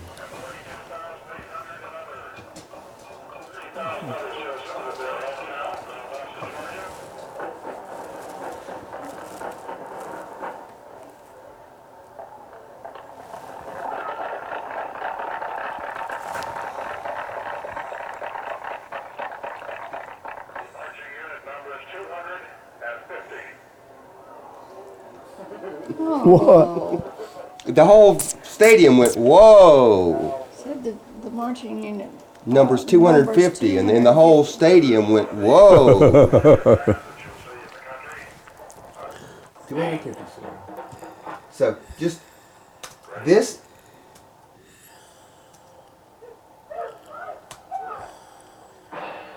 Christ. So this is the Largo extended version of the Miami show. That's right. That's right. That's so right. it's got a few tunes in it that weren't in the Miami show. Yeah. But I have no recording of that Miami show and have yet to find It's one. not time. And I don't know if you I don't have a it. long time yet. a long time until he gets to eat. No, till he gets to go ride. It's not time yet. No. It's not time yet, buddy. Okay. Largo.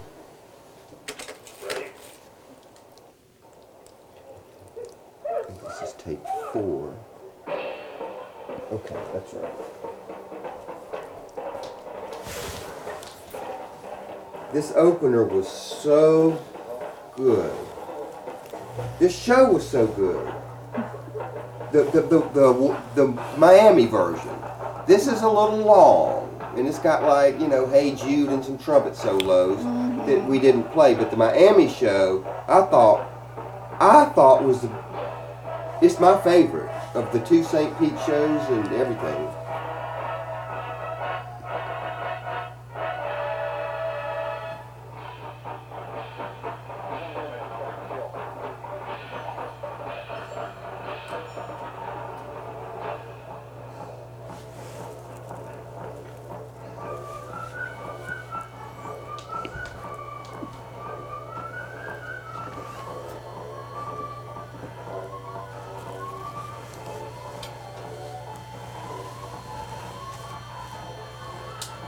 I'm remembering now.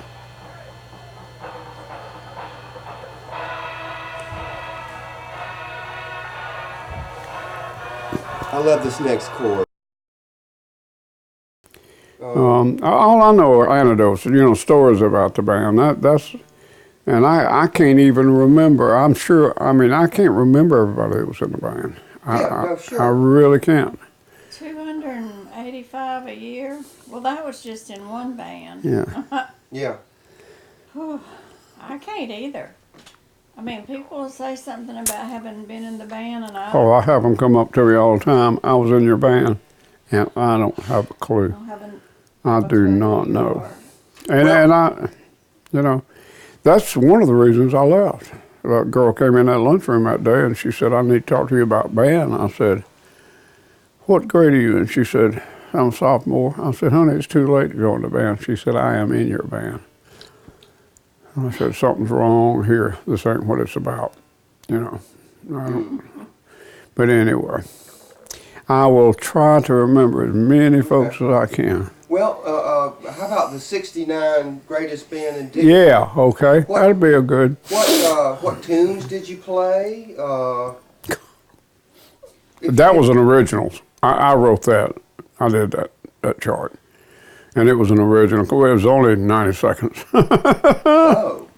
So, I can't remember bum all. bum bum bum bum bum bum bum da da da da da da do da da da bum bum bum bum bum bum bum bum bum bum bum. In that 69, it was.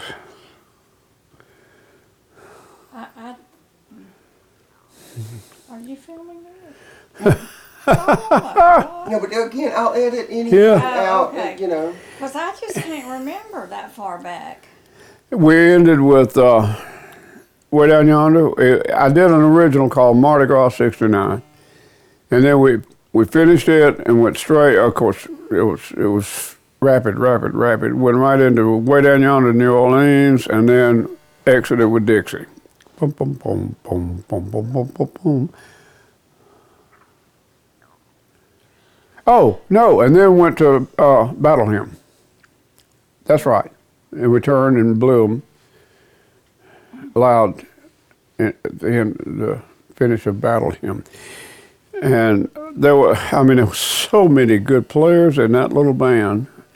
That's the band we had when we won Washington in '67.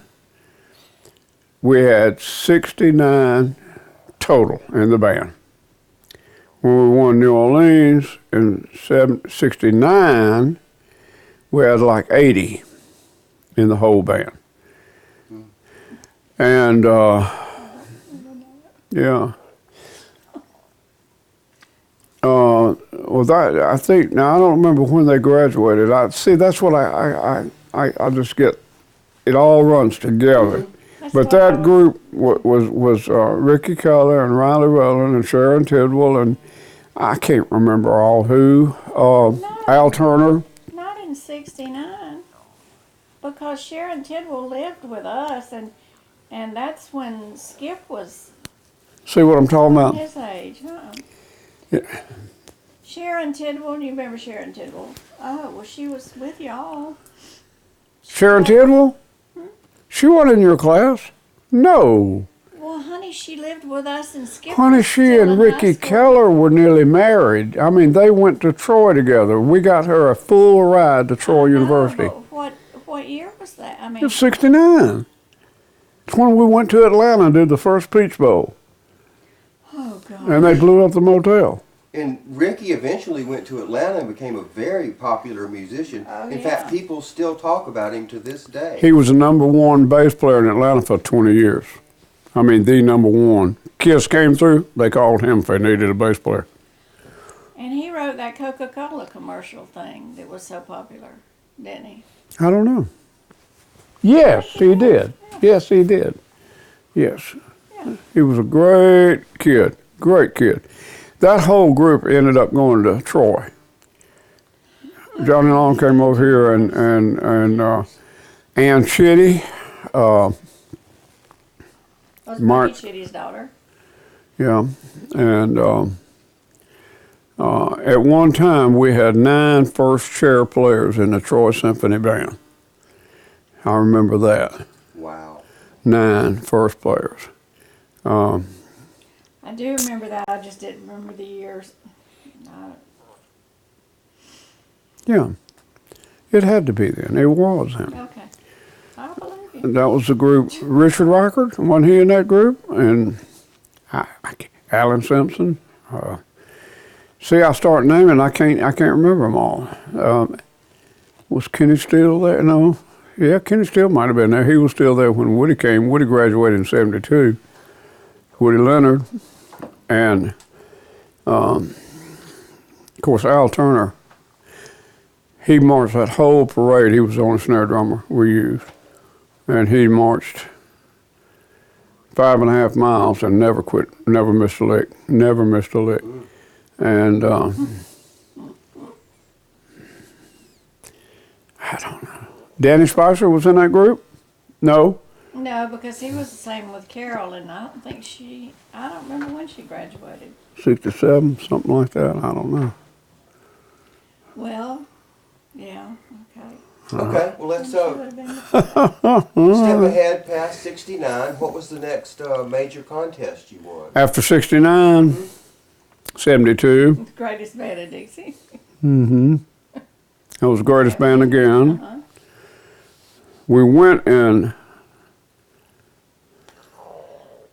Okay, what year was it that we went and the picture of the girls in front of the band was on that magazine, Ruffles and Flourishes, What year was that? 69. Okay. As we were coming into the parade slot, into the competition slot, yeah. I thought maybe We that made the might be cover something you said. of Ruffles and Flourishes that year. And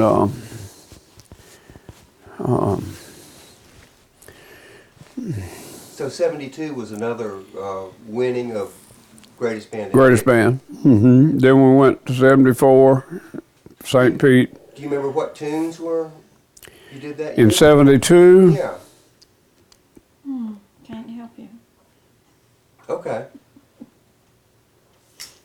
And then 74 was the famous St. Pete show. right. Started Now, off- wait a minute. When was the first Winter National? You're right. 73 maybe? It must have been. It must have been. Who Well, now- was the field commander then? Wait a minute, hold it. I'll tell you what I think it was. Greatest Band was in the spring, was in actually the winter, February of 72. And I think we went to Winter Nationals in December of 72. I think that's the way it was. And then in the spring of 74, we were at St. Petersburg. Largo was in there somewhere. And Did we go to Winter Nationals twice? yes, Yes. That's what I thought. we won the first one. We won the very first one they ever had. Yeah. That's when we I beat can't Biter, remember the Texas, years. and whoever else it was, Bossier City. And I watched your halftime show as a child on television. Yeah, that's right. We did gosh. the Dolphins show, and the Dolphins played the Colts. And Johnny Unitas was retiring, And they kicked a field goal, and it landed in the band section, and Andrea Bond's daddy caught the ball. And I thought, man, that's going to look so good in our trophy case, and he would not give us the ball. He would not let us have it. That's right, I remember that, Andrea. And who? Doug Jewett was the other drum major. And then, of course, moved into Elizabeth, one of the greats we ever had, and Dan. Dan is now full captain on a big, big, big Delta jet. Not the 747, but maybe 1011, something like that, I don't know. And Elizabeth's coming for the Yeah, reunion. coming to the reunion. And She's crazy.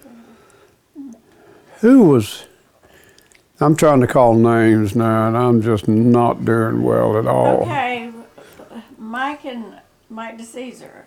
Yeah, and Roger, the DeCesar girls, guys and girls, they were all in the band. One of the funniest things ever happened with that band was when Roger was captain of the color guard, and we formed the outline of the state of Georgia with cap lights. We had gold lights on top of each shako. And I found these industrial Roman candles. I mean, they were this big around. And so I was going to have the guys in the guard were going to be on the outskirts of the state of Georgia when the lights went out, and they were going to fire these Roman candles. They were big. And I told them, I said, light the things before the lights go out, shoot the things, and get off the field. Well, Roger couldn't get his lit, and I'm on the sidelines hollering, get off the field. And his started going off. And so he held it down behind him and ran. And every time that thing would go off and hit the ground, he'd come this high off the ground. And the whole stadium was going, yay! That was a funny, we had that on film too. You remember we'd run it over and over and over and watch old Roger come off the field. Oh my gosh. And then the night in, Now, which show was that? I don't It know was when the it halftime was. show. Oh, okay. Friday night after. I don't know. Oh, okay. Yeah. I know Lord Mims called me down there one day, and boy, he was mad. He was as red as that thing right there. And he said, how many we got in the band? I said, well, in the competition band, halftime band, we got about 250, 260. He said, how about the other band? I said, about 80 or 90. I don't remember. Anyway, he said, he had been arguing with the Albany principal about giving us seats for the Albany-Valdosta game over in Albany. And the Albany principal said, you don't have that many band. We ain't giving you that many seats. Because, see, we carried the Spirit Band. You remember, we carried them on one game. And that was the game we're going, no, we had not made up our mind where we were going to carry them. So Mims, he got the principal from Albany on the phone, and he said, I got my band director standing right here, and I'm telling you, we don't have 250. You're right. We got 325. Well, that guy went crazy. The Lord says, you better have seats. You better have 400 seats. We got tubas, and we got drums, and we got parents. And that principal, I could hear him hollering. So the Lord hung up, and he said, Frank, he's going to be there. You remember how we'd come down the hill going into the Albany Stadium? He said, he's going to be there and count the band students. I said, let him come. Let him come. So we lined up. You might have been in the band. I don't know, but we lined up. And that principal showed up, and he said, I'm counting every one of them. I said, okay. So we started in, and I told them 4 steps apart, 4 steps single file. And we started down that hill, and they were finishing the warm-ups, and we had to stop for the Albany band to play the Star Spangled Banner. And then we started again, and he's up there counting, and we're coming in, and the Albany side is going, boo, and the Valdosta side is going, yay! It took us till the second quarter nearly to get in Yeah. and sit down By the time we did that, it was time to get up, and go go right back to get on the field to do that. and get on the field. Right? Yeah, that was a funny night. That was a good night. I can't remember who was up front. I remember another funny incident. When we were coming back from, where were we coming back from? When the bus driver opened the door and the bass drum rolled down the railroad track. That was in coming back from New Orleans, and Charlie Parrish was sitting on the drum. He rolled out with it. We pulled up to a railroad, and that bus driver opened that door, and the drum rolled out, and Charlie was on top of it. Oh my God. But now, the group in '69, and I know it was, because we did the first Peach Bowl. Oh, I think it was the first. Cold. And that's the night they blew up the motel. And man, that was a sharp group of kids. I mean, that was, who all, I know Riley and Ricky and Sharon and all of that, but who else was all in all that group? I can't remember. I can't either. They set their watches. You know about that motel deal? We're going up to Atlanta to play a Peach Bowl, and we checked into the Grant Motel or something, right next to Grant Field. So they thought it would be real funny. This was back when, what was the TV show where they say, good night? Oh, chat and good night. Oh, good night for NBC News. No. It was a show about a family. And the last scene was always the light. Waltons. The Waltons, right. So they said, Good night, John Boy. Yeah. good night, John Boy. So they said they were going to say good night by flushing the commodes at the stroke of midnight. And that was how everybody was going to say good night to everybody. And they synchronized their watches. So I had them all in the rooms at 11:45, 11:30, whatever it was. Susan and I laid down in bed, we were just laying there give out. Yeah, I mean, we were tired, man. And all of a sudden, I thought a plane had crashed into the motel or outside of the motel. It was an explosion. It's awful. What happened was they had gotten it so close that when they opened all of the toilets at one time, all of the water in that whole area went out, and it made this huge explosion sound. We're scared to death. I ran out, and I'm looking around, and the manager comes running out, wow, you know. And the kids were scared to death. They didn't mean anything harmful. They just thought it would be funny, you know. But we didn't have water for a long time. Well, I don't really think that they knew what they were going to do. Oh, they didn't know that what was going to happen. I didn't know. No, they just thought it would be funny if everybody flushed I the do jar. remember we were standing out in that parking lot, though, and you were talking to them before we got ready to go. I remember this vividly. And I noticed that, you know, kids kept going, you know. And I kept wondering, what in the world are they that anxious to get to their rooms, you know? Yeah. That was the December before Mardi Gras. That was the group that won the first Mardi Gras. Okay. Because Johnny Long came up there and spoke at the dinner, at a little dinner we had before the Peach Bowl. But anyway, things evolved. So Mike Chapman, Mike was drum major because at that point in time, we only had 7 trumpet players, and Bobby Stevens wanted to be drum major. He was my first trumpet player. And Mike wanted to be drum major. He was a saxophone player, and I carried him over to Barnes Drug Store, and I said, well, boys, let me put it this way. I got to have trumpet players. I ain't got to have sax players. Bobby Stevens said, Mike, I guess you're the drum major. And that's the way he became drum major. It really was. You do it. It's okay. You can do it. Good boy. So, what else? All right, Jim. Now this has nothing to do with the contest, but when you had to drive the bus for the jazz band tour. Ooh. Ooh. All right, that's Byron Feimster. Oh, Lord, who was all that in the show band? Were you in the show band? The jazz band. I was in the jazz band, but this sounds a little ahead of me. This sounds like it may have been Scotty and Yeah, Alan I think Spinell so. and- We went on a tour down to Panama City. I think this was after Scotty and them. This was Byron Feemster and I know Byron. Byron was the manager. And And it seems like Byron was either ahead of Scotty Was or that- with him. was that Terry? Terry's older than Byron, isn't he? Terry Baskins, No, Terry Feemster. Terry Feemster and Byron Feemster.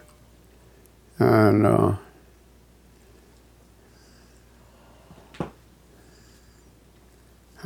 Anyhow, it was funny. Billy G was in that band. Okay. Um,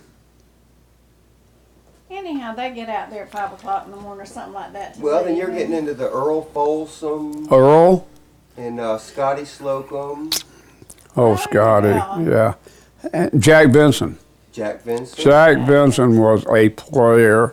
Right? Scotty was a good player. Jack Benson went on to play with Diana Ross, a bunch of big names. Randy Williams. Man, he's the one that told Herbie Green that time, said, you missed the chorus. Herbie Green, world's best trombone player. Randy told him. And he did the trombone solo in Somewhere, right? Right. Yeah. And he was a great keyboard player. He plays keyboard now with the group, doesn't he? I think here in town. Yeah. Yes, he does. I think he does. Yes. Randy is a good player. Good player. Kevin King, all that bunch. Barry Yeah. Hacker. Yeah, Barry. Cynthia Turner, she was in that group. Lord have mercy. She was your, What was Ditto's name? Janet Register. Janet Register, yeah. That was Ditto. She was great. Cynthia was All of them were your- great. I just hate to, because there's so many I know I'm not thinking about. I just can't. If I could see a picture, I'd know. Well, Mr. Paul Nelson has all I know pictures. he does. He has everything. He's got most of our stuff, Oh, bless his heart. and he does a great He job sure with it. does. Um, Well, if we could pull it up on our site, we could see you know, everything. Mike DeCesar and Steve DeGange, Polly Parrott. Yeah. Those were two. I was going to New Orleans to check it out for the contest. Mike DeCesar says, I want to go. I said, your mom and daddy let you go? He said, yes, sir. Oh, Steve DeGane said, I want to go. We called him Polly Parrott. So we got in the car and headed to New Orleans. And we got down somewhere on the coast in Mississippi.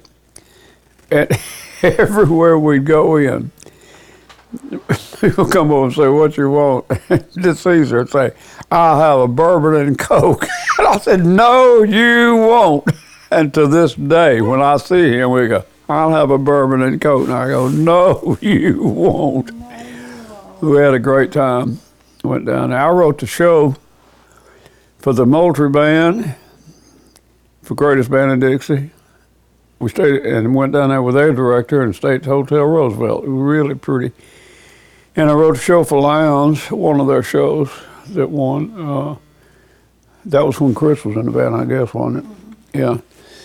And we've had a good relationship with New Orleans. It's really been good. Well, now Chris was in the band, the last band. Claire Shelton, Becky, Tutta Bird. See, I'm remembering those. Rosie Bird. Rosie Bird. Lord God. She was a drum major. And the Sineth girl, redheaded, Oh, Martell. Martell Sineth. That was a really strong bunch of girls, dance girls, in that group. That was in the 60s, or early 70s. We had Candy Beck, and she was in there with Carol. Who was with the Hosettes? Candy Beck and Carol Stembridge. Carol. I don't remember who the other one was. Oh, I do. Eden. No, was it Griffin? Sharon Griffin. Sharon Griffin, that's right. She married Billy Gandy. Gandy. Billy Gandy. Yes. Gosh. You remember when Bonnie Budd, did you know Bonnie Budd? She was a twirler. Yeah, she was a majorette in the band, played cymbals. We made a rule they all had to play something. She played cymbals. Oh. And Could have said something, but I won't. You could, okay. And all those drummers we've had, God, well, we've already talked about Henry. yeah. What did that Calvin Fuller play? Remember Calvin? Trombone. Trombone. E. Hall. E. Hall and the Hoseman. Did you know that E. Hall passed away? Edward Hall. Ed died. He did. Not too long ago. Yeah. I guess within the last year. They had a great band. And he was a good singer. He really, really did well. Oh gosh, yes. Pat Rutland. Oh, so many. God. Well, let's step forward to the first St. Pete show. 74. See if we can stay on that one. Open with Ghost Riders. No, it was Hang 'em High. Hang 'em High. Right. Yeah. And then it went into Mac Park. Yeah. That was one of my favorite charts. Because Park. I was saying a while ago, that band, the Valdosta Band, and we talk about this. I was a member of the American Judging Association, which was run by Herb Melanie, and we judged all over the United States. We judged in Canada. We judged a lot of places. And so we would all, and these were all top line except me, contest band directors. Al Castronova, Bruce Burritt, Bobby Codner, Doyle Heffron, all of them. It was just too many to think about. But we would get together, and they would say the same thing. So it wasn't me. I wasn't being prejudiced. Heffron was Dundee Scott's? Yeah, Doyle Heffron. And he died, bless his heart, he's gone. But they would talk about the energy produced by the Valdosta Band. Doyle was quick with a wit, and the first time we won, we opened it real easy with the Hang 'em High, and then we turned around and knocked them down. Yeah, those bell tones, and then bam. Yeah, I had not met Doyle. I'd heard about him, but I had not met him.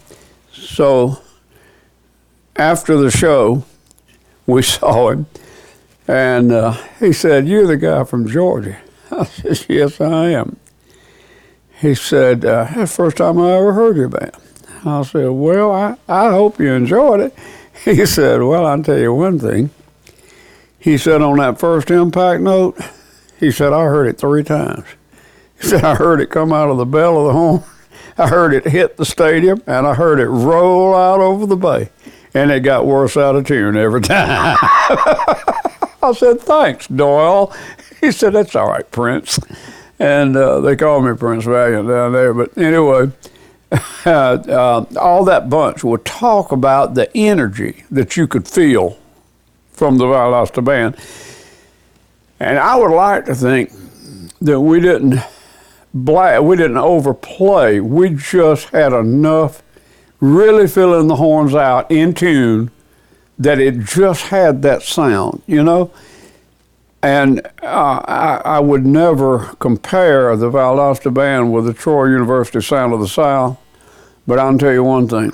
That's who we were sort of trying to get like, and they had that sound as a university band. I mean, they could just, you couldn't believe the sound they'd get.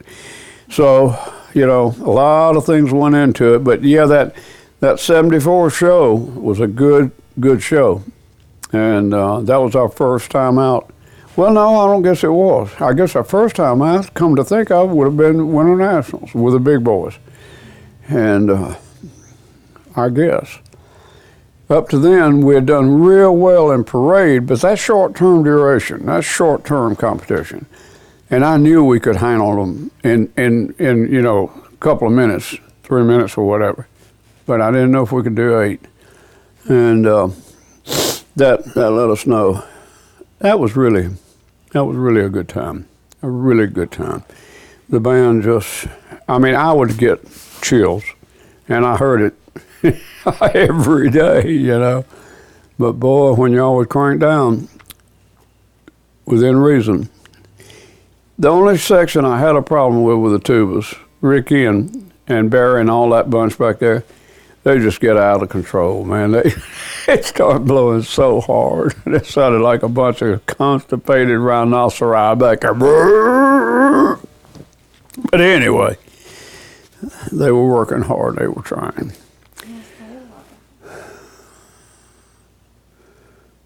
Okay, and let's see, I'm trying to think of the rest of that show. I had Chattanooga Choo Choo. Uh-huh. Ba-ba-doo-doo. Oh, we had the combination of Chattanooga Choo Choo and Railroad. Ba-da-ba-da-ba-da-ba-da-ba-doo-ba-da-bum. That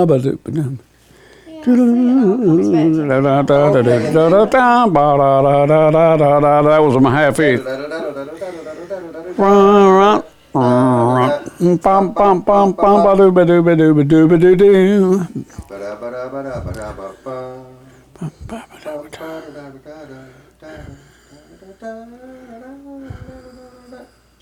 Didn't it have a little drum thing in there? Drum thing, and then you went into, was it Battle Hymn. No, you had something before that. You had either I'll Walk with God. I'll Walk with God, and then Battle. That's right. Yeah, that's right. That's right. I loved that I'll Walk with God. Well, I wanted to put it in because nobody I'd ever heard on that level had done anything religious at all, and I wanted to get it in. I wanted to see what it was going to do. You know, it was beautiful, and it was the perfect prelude to the. Jim wrote it. No, wait. Did Travis write that chart? I think it was. I think it was Travis that wrote that chart. He wrote some beautiful stuff for us, man. He really did. Travis and Benny, that was a pair. Lord have mercy. First day they came to work at Valdosta, they were fresh out of Jacksonville State. I hired both of them. One of them was trombone section leader, the other was trumpet section leader. And I told them, I said, now when y'all get through at the junior high, come to the high school office, we're going to have a meeting. They came in up there. Travis had a sack in his hand, and he flopped out on a little couch over there. Reached in and pulled out a beer. I said, Travis! He said, huh? He didn't think anything about it. I said, man, get that beer out of here, you know. They were two wild children, I'm telling you what. I remember one night it was really wild. Yeah.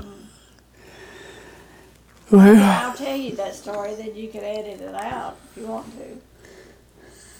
One night we went down to a Christmas party down the street from us. Well, this is fine because I don't have the microphone on. Travis, as Travis always would, proceeded to. And so, as the night went on, Travis decided that he needed to leave, and we kept saying, Travis, you cannot leave. Somebody's going to have to drive you. Oh no, he was going to be fine. He gets in his car, he drives, he goes to our house, pulls in the driveway, backs out, goes in the ditch, drives all through the neighbor's yard across the street. Everything, comes over, gets back out of his car. We come right behind him trying to find him, you know, because we don't want him to get hurt or go to jail or whatever. And can't find him. Well, I don't know if you remember the camper that the band boosters gave us. The little blue and white Scotty. Okay. We thought, okay, he's out in the camper. Went in searching. Travis was not in the camper. Mm-hmm. Couldn't find him anywhere. By this point, just about everybody was at the party was at our house. We were looking for Travis. You know where we found Travis? He was in Chris's bedroom in the baby bed with Chris.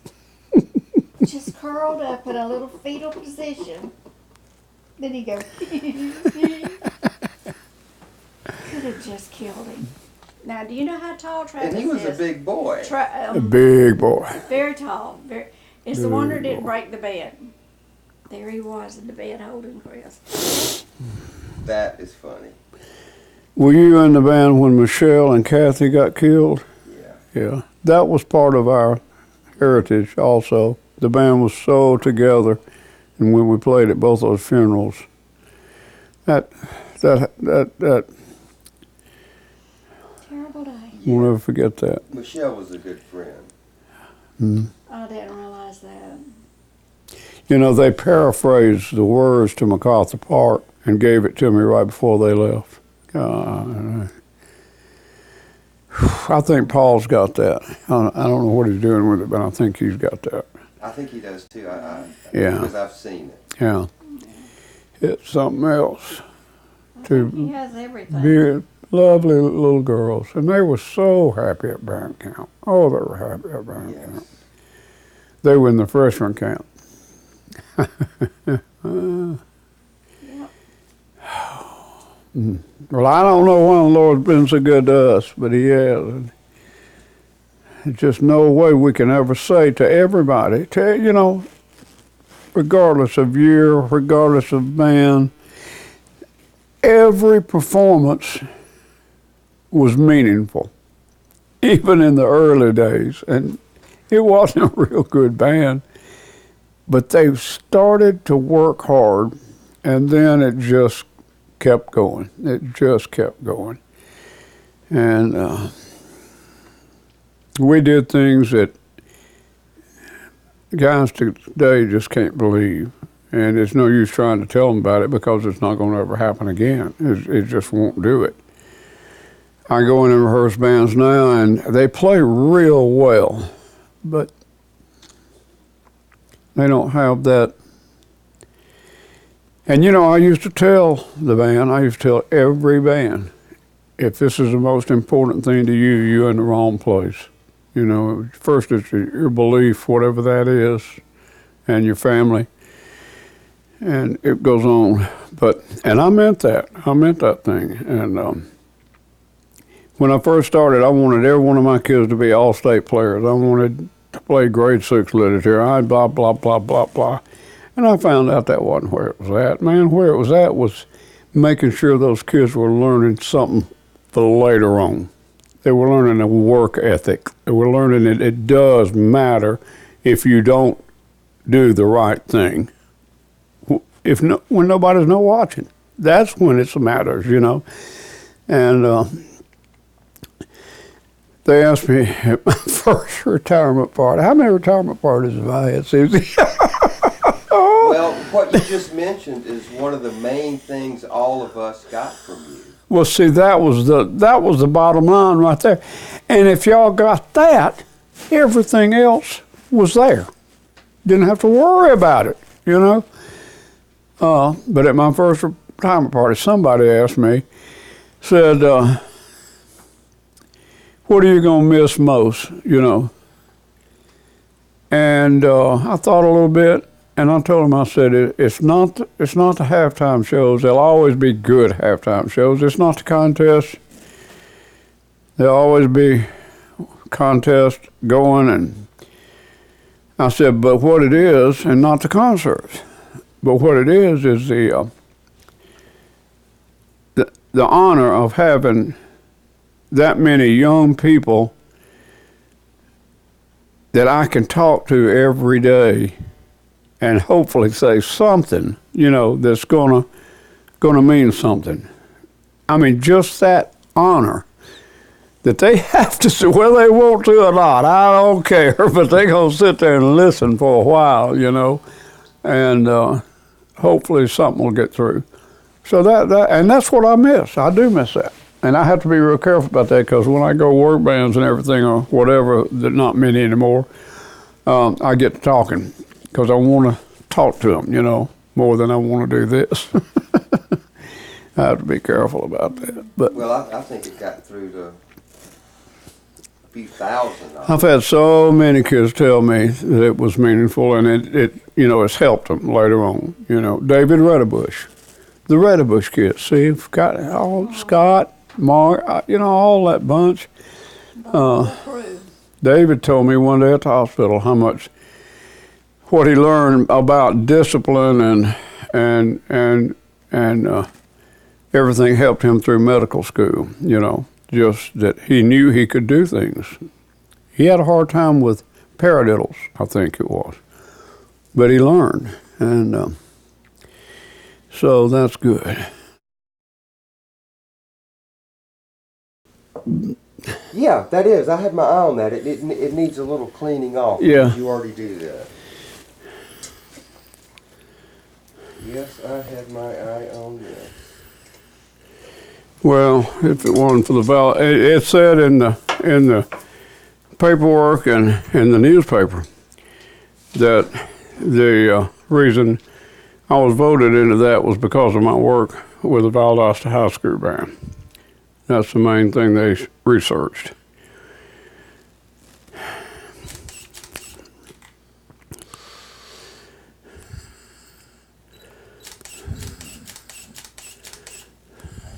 Right, one of these has got to come in. Okay. No, that'd be a great wrapper-upper. Mama, we need to clean this old boy. I know. Yep, we do. There's a lot of things I need to do. Me too. I've done it Me 3 too. or 4 months here. Mm. But the amazing thing is it's still going to be here Yep. to do. Sure whenever. is. Sure is. The little cleaning fairy doesn't come by. Yeah, I don't have a cleaning fairy either. I wish I did. Okay, well, let's see. So, covered the great St. Pete show, Yeah. and then we went to Miami and lost to cheating Acadiana, and just by maybe a couple of tenths of a point to Yeah. Bob Codner in Cicero, Yep. and that is my personal favorite show. Yeah. It was a good one. And then after that, I remember that you were eyeing Send in the Clowns as an exit for the upcoming St. Pete competition. And then you found out that I think Codner was doing that. I remember hearing you say to, I think, Mahaffey or something, Codner's doing clowns. And so you went off and found another exit. Yeah. Another. We put See You in My Dreams and Dream, two old standards that I knew would relate to that audience down there because that was a big band, Palladium, classical dance era down there in St. Pete. And I knew the whole stadium would love those two tunes. That's what they used to dance to before they went home every night, And so it worked. And Jim did, figured out it would work together, one on top of each other, And then was the party's over. Yeah. And I'd put that in there because I knew if it came out well that was it. It was over, But I just hope everybody who hears this or sees this or whatever just realizes that even though I can't bring names back like I should, that I do remember them all. I really do. I just can't put it all together at one time. It was so many. And every one of them, like I said a while ago, every performance was a stepping stone. I felt that way, and I think the band got to where they felt that way. That if every one of them didn't have a little something better in it than the one before, what were we doing, And I think life's that way. If you don't try to get better at living, if you don't try to get better at helping people, if you don't get better at helping your family, then what are you doing, But the main thing is, I want, and Susan will stand with me on this, I know, because she's heard me. many, many times say, whatever you and Karen and Roger and Michael and Skip and Elizabeth and Dan and Carolyn and Riley and Scotty and all of them, whatever they got, I got more. I got more, did we? And we mean that. People, anyway, I was very, and some of you may not know this because but in 2006 I was voted into the National High School Band Directors Hall of Fame.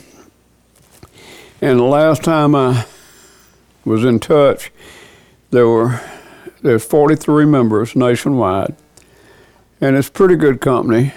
Johnny Sousa is in there, and a lot of real neat people, Bill Ravelli and Johnny Long, and just a lot of good people. But the point I'm making is this: this is not mine.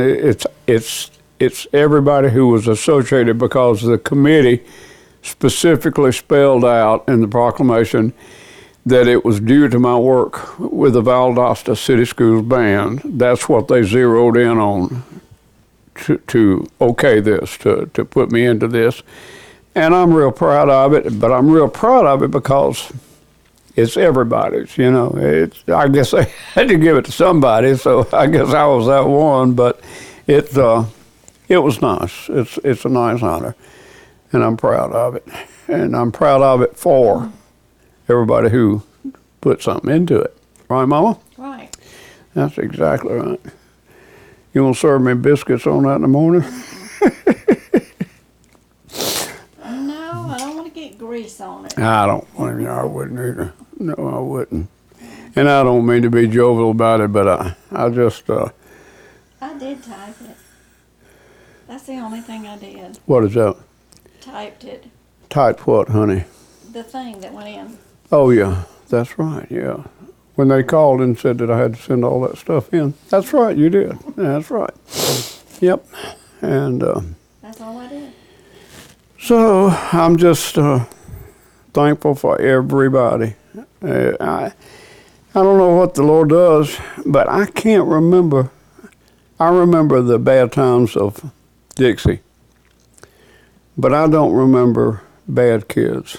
I don't remember having bad kids. I remember having good kids. And yeah, we had some problems. We had a few that had to get in their mind what was going on, but once they did, we just had good people. Good people. And parents. Oh, gosh, yes. They stood by us a lot of times. Mm-hmm. And the school people, you know, they had to go along with that crazy little red-headed guy that was running around like a wild man.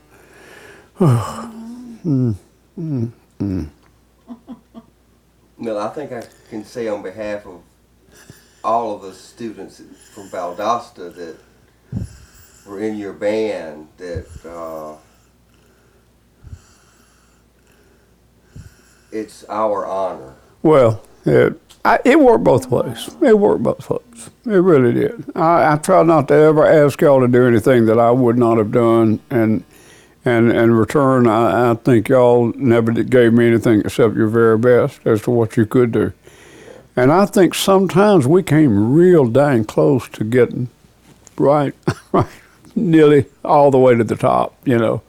You don't ever play a perfect program, you don't ever march a perfect show, but you can get pretty close to it.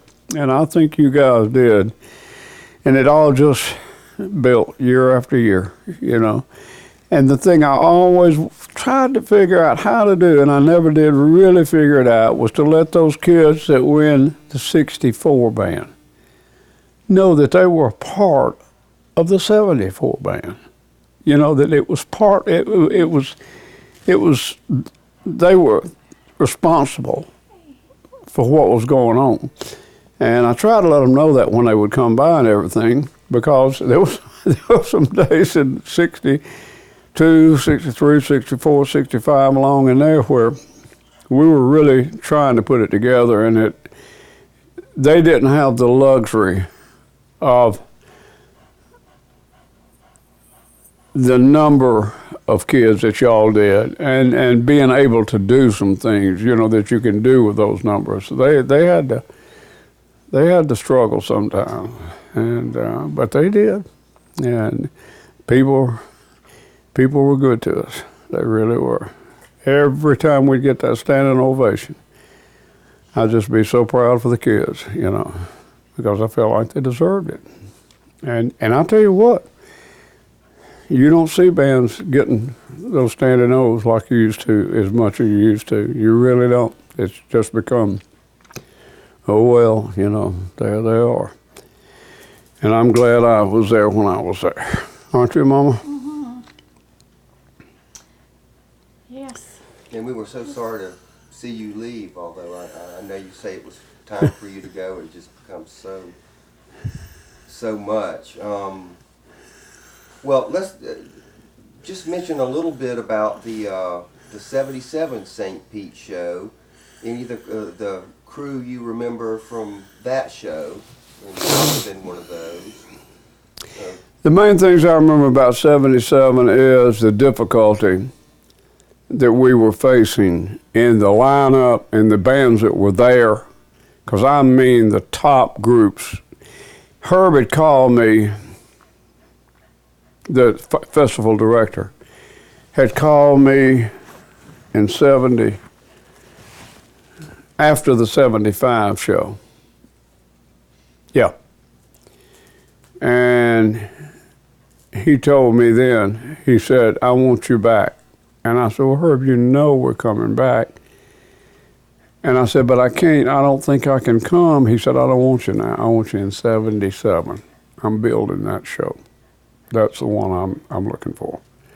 And he already had Bobby Codner lined up. He already had Frank Ferrer from West Lawn lined up. He had I don't know who all, but it was lining up to be one of these shows, And so I told him that unless something bad happened, put us down for '77, and I'd get clearance and all that. And we went down there for the drawing, and now that you talking about giving somebody a hard time, man, when they drew Valdosta, all that old bunch of cruds, they couldn't stand it. They loved it. They applauded and laughed and pointed, and I'm over going, yeah, thanks. I appreciate it. So that was the main thing I remember, is that it was just going to be a tough night. It was going to be such a tough night. And I knew I had to milk every point I could. That's why Plop Fizz got in there. I could not ignore one single sub-caption. I could not do it. And we didn't have anything in that show that I really felt like, I thought the show would sell at the end. I knew we would get them at the end. But, I needed a midpoint thing where we could get the crowd really, really with us. And I think it did. But the music, I wasn't concerned about our show because it was packed. It had a little opera in it. It had some Western in it. It had, it had some fun stuff. Yeah, that one did start out with Ghost Riders and then went into Pagliacci. Pagliacci. Mm-hmm. You had Shaft in there. Yep. What was after Shaft? No, that Plop was after Shaft because we shifted into the three. That's right. Yeah. Then the 5/4 thing, Wabash Cannonball. Wabash, that was the country. See, I wanted some opera, I wanted country, I wanted Western, I wanted, anyway, I wanted to try to cover different aspects of band music. And then I wanted to put. I really, to be honest with you, I really wasn't pleased with the way the exit went, but it got us there. So. In what way were you not pleased? I really don't know. I felt so much more comfortable with the exit of 74 Yeah. than I did 77. I wasn't real sure that we could pull off that sustained note. You know, that if we're talking about the same thing, the thing that was missing to me was dun dun dun da da trombones bum bum bum bum bum bum bum bum bum da da da da da da. Yeah. I know exactly what that, but it was okay, but I felt like it could have been stronger. I felt like we could have put a little bit more juice into it than we did. Still a great exit. But the band marched so strong. God, mighty y'all marched good, man. I marked time for so long. You don't find bands today that'll do the lift the way we did them. I mean, they can't do it. They're not physically able to do it. On every tape that I do with dance line and majorettes at different contests, that is the one thing that I always comment on, is that there's a caption on my sheet that says marching, and I have not seen any marching. Mm-hmm. I can't score you on something, and I'll always say I was affiliated with a They band walk. one time that marched time for as long as 10 and 15 minutes at the time. By the time they got on and off the field, Point those toes. and I said, "You don't march, you walk." I said, "If you don't do anything but come on and off the field with high mark time, do it. Do something that gets their attention as soon." And y'all did. Oh my gosh. And the thing that these people today don't understand, when we got through working a little section and I said, okay, let's do it again, y'all flew back. Y'all ran back to the position and were ready to go. We screamed. Screamed. Screaming. Let's do it, I never realized for a long time when I say, what y'all were thinking, when I say, all right, one more time. I meant one more time to get it right, and y'all were thinking, oh, one more time, we're going home. I said, one more time, one more time, one more time, My half, somebody, Travis or somebody, or Mike Chapman called that to my attention. He said, they're thinking you're saying we're going to go home after this. I said, no, I'm not. Remember the time, and you hadn't told this story, when you told Elizabeth to go back there and get Ricky and Ricky? That was down at the new school. We were fixing to go somewhere, and I looked down there, and we were marching 12 tubas, sousaphone, and Ricky player, and Ricky the tall one, Shepherd, with the two side section leaders, and they were down there messing around. And I looked around, and Elizabeth was standing there. I said, Elizabeth, go down there and get those tubas straight. Go down there and straighten him out. I was talking to somebody, and I turned around, and here she comes up a little off there, and she's got them holding hands. Every one of them holding hands in twos coming up through there. I said hold hands. They're holding hands. Oh, gosh. She's so funny. Yep. Well, who do you remember from the crew for that show? I'm trying to think. Nikki Coachman did a great job with the Pagliacci solo. No, that was Alan Spell. Mm-mm. It wasn't? Mm-mm. You sure? Mm-hmm. Positive. Don't look at me. Yeah, Alan Spell was there for the first quarter through Miami, but then he wasn't there. So it was Nikki. It wasn't. Well, I thought it was Alan. Well, was he in the 74 show? Alan? He was a year ahead of me. Oh, Alan was like 2 years ahead of me, so. Spellman. Yeah, sure, because Scott Keller and Alan Spell were both in the 74 show. In the 74 show. Okay. With them. So it was Nikki and who? Well, Nikki did Pagliacci. You know, Nikki's back here in town. Didn't know that. Yeah, he is. No, I was jealous because I wanted to do the Pagliacci solo, but I was only a junior, so we gave it to Nikki. That's right. You had another year. Yeah. That's right. I And remember. then we didn't go back to St. I swear I didn't know that Nikki played that solo. And I remember Dwayne Patterson nailed that F at the end.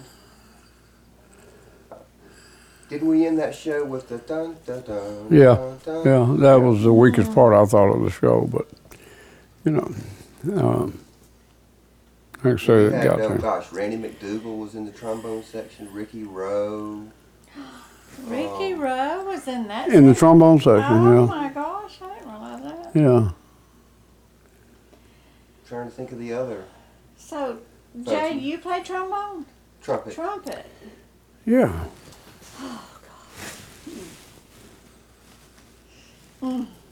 I got to carry a thing. I know.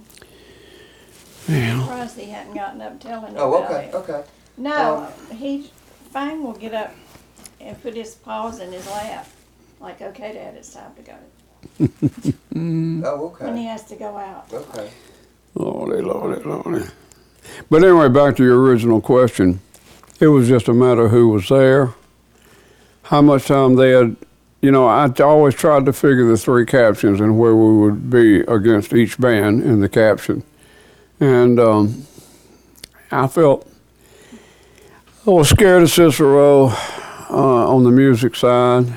I was scared of Liberty on the effects side. And I was scared of West Lawn all the way. But see, I'd never judged West Lawn. That was the only major band that I had not judged up to that point. And so I didn't really, I knew of the director, Frank Ferrero. He was an Italian guy. And I knew he was good. I knew he was real good. And I'd heard comments he had made about us through the other guys in the group, in the judging association. And his comment about us was, you know, we were okay for a Southern band, you know. And so that sparked me on a little bit too. They had a little heavier literature than we did, you know. But just goes to show you, in that level of a competition, it was not, you never judged a band on what they did, it was how well they did it. Whatever they played, if they did curvilinear, if they did line shows, if they did pictures, whatever they did, it was how well they did it. There was a limit on the marching thing to where you had to march. You couldn't stop. I mean, you could stop for maybe 30, 40 seconds, but you had to move. And other than that, so Frank and them played, they played a heavy program. I don't remember exactly Well, what it it was was. one of those non-crowd pleasing shows. Yeah, it was. It really was. It was. Yeah, It was there's like non-crowd pleasing music, and it they were giving a little concert on the field, you know, and very little effect. And I didn't realize that. I didn't know that they wouldn't have any more effect than they did. But we blasted them on that caption, and Well, you knew what the judges would like too. I mean, yeah, oh yeah. Well, now Frank did too. Oh. You know. See, of that group, all those groups that were there tonight, just about all of them were members of that judging association. So I didn't have any upper hand in that. In fact, it scared me a little bit because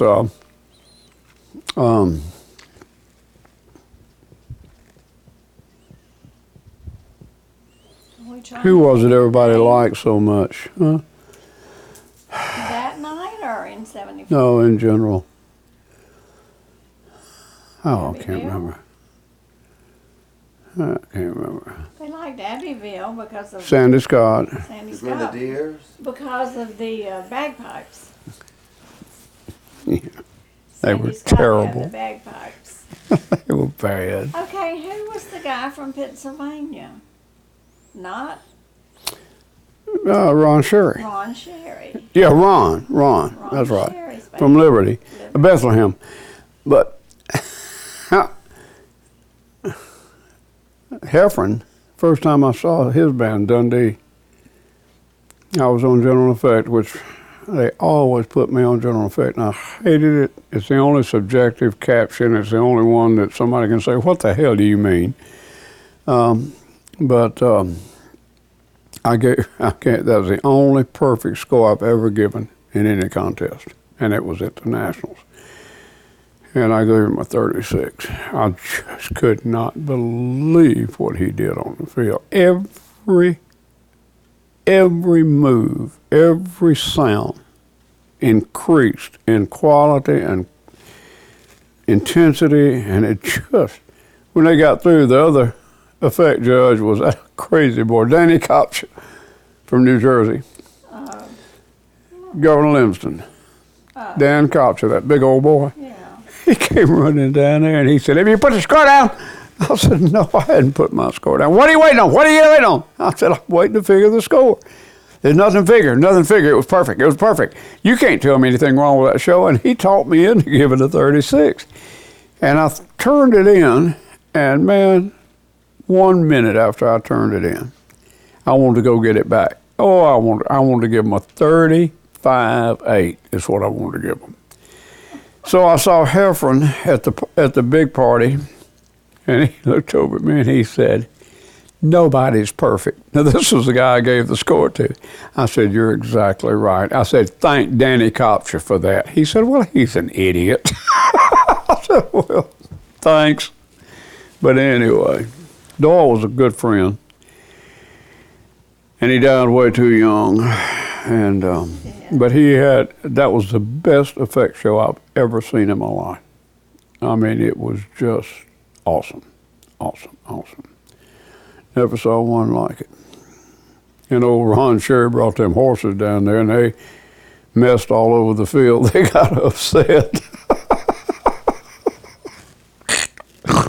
He had 16 bagpipes, 16 Harold Aida trumpets, 2 horses, a mass of humanity. I don't know how many he had in that band, and they had real Busby hats. They were from London or somewhere, I don't know. They were decked out one day, Mama. Had the kilt girls, and they were something. They just couldn't march. Bless their heart. Our railroad friend. Yeah. He loved railroad cars. Had a real railroad caboose in his backyard. It was his guest house. Oh, cool. Sure did. Yeah. Yep, he was a good guy. He was. I think he's still alive. Well, I hope he is. I know his wife died. Marge died, yeah. Yeah. Sandy and Bill Brogan are the ones I know for sure are still alive out of the whole bunch. That's all I know. Mm-hmm. I think we're good. Good. I'm glad. Well, we've ended up talking about us too much, and but it all went into the performances, and we didn't think about much else in those days except those performances. That was about it. I couldn't wait every day for band to start. Lord, I couldn't wait for band to start. Most of us felt the same way. And I think we wonder whether you realize what an influence you've had over so many people. No. He's still trying to influence me. And do what, Donna? I said, you're still trying to influence me. Absolutely. You want to go snuggle up a little bit, No. cutie?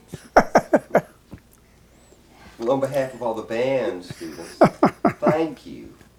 Well, Thank you. Mr. Thank J. y'all. Thank everybody. Wonderful Yeah. job. Yeah, we miss not having the group. We miss not being able to have a group. Well, it's all these years later, it's just cherished memories for all Yeah. of us. Yeah. But we're lucky to have those, aren't we? We Oh, are. lucky. And I I'm so glad that my son could be a part of it, and we miss him. We truly do. A lot of our kids are gone. A lot of our kids. Yeah, we've lost several. Too many. Too many. We've been to too many funerals.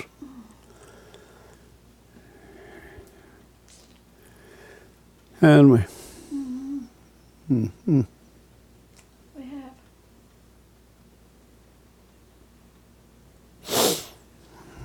And it seems like the older we get, the quicker they come. Yeah.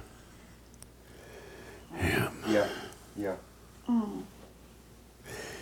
Well, Non-band, I mean, my father says, Jay, everybody I know is dead. All my high school friends, all my college friends, all the people in Valdosta I used to hang out with, Dr. Miller, how old is your dad now? 86. 6. And he hung out with Dr. Miller. Oh, yeah. Dr. Miller delivered Kevin and Chris. Mm-hmm.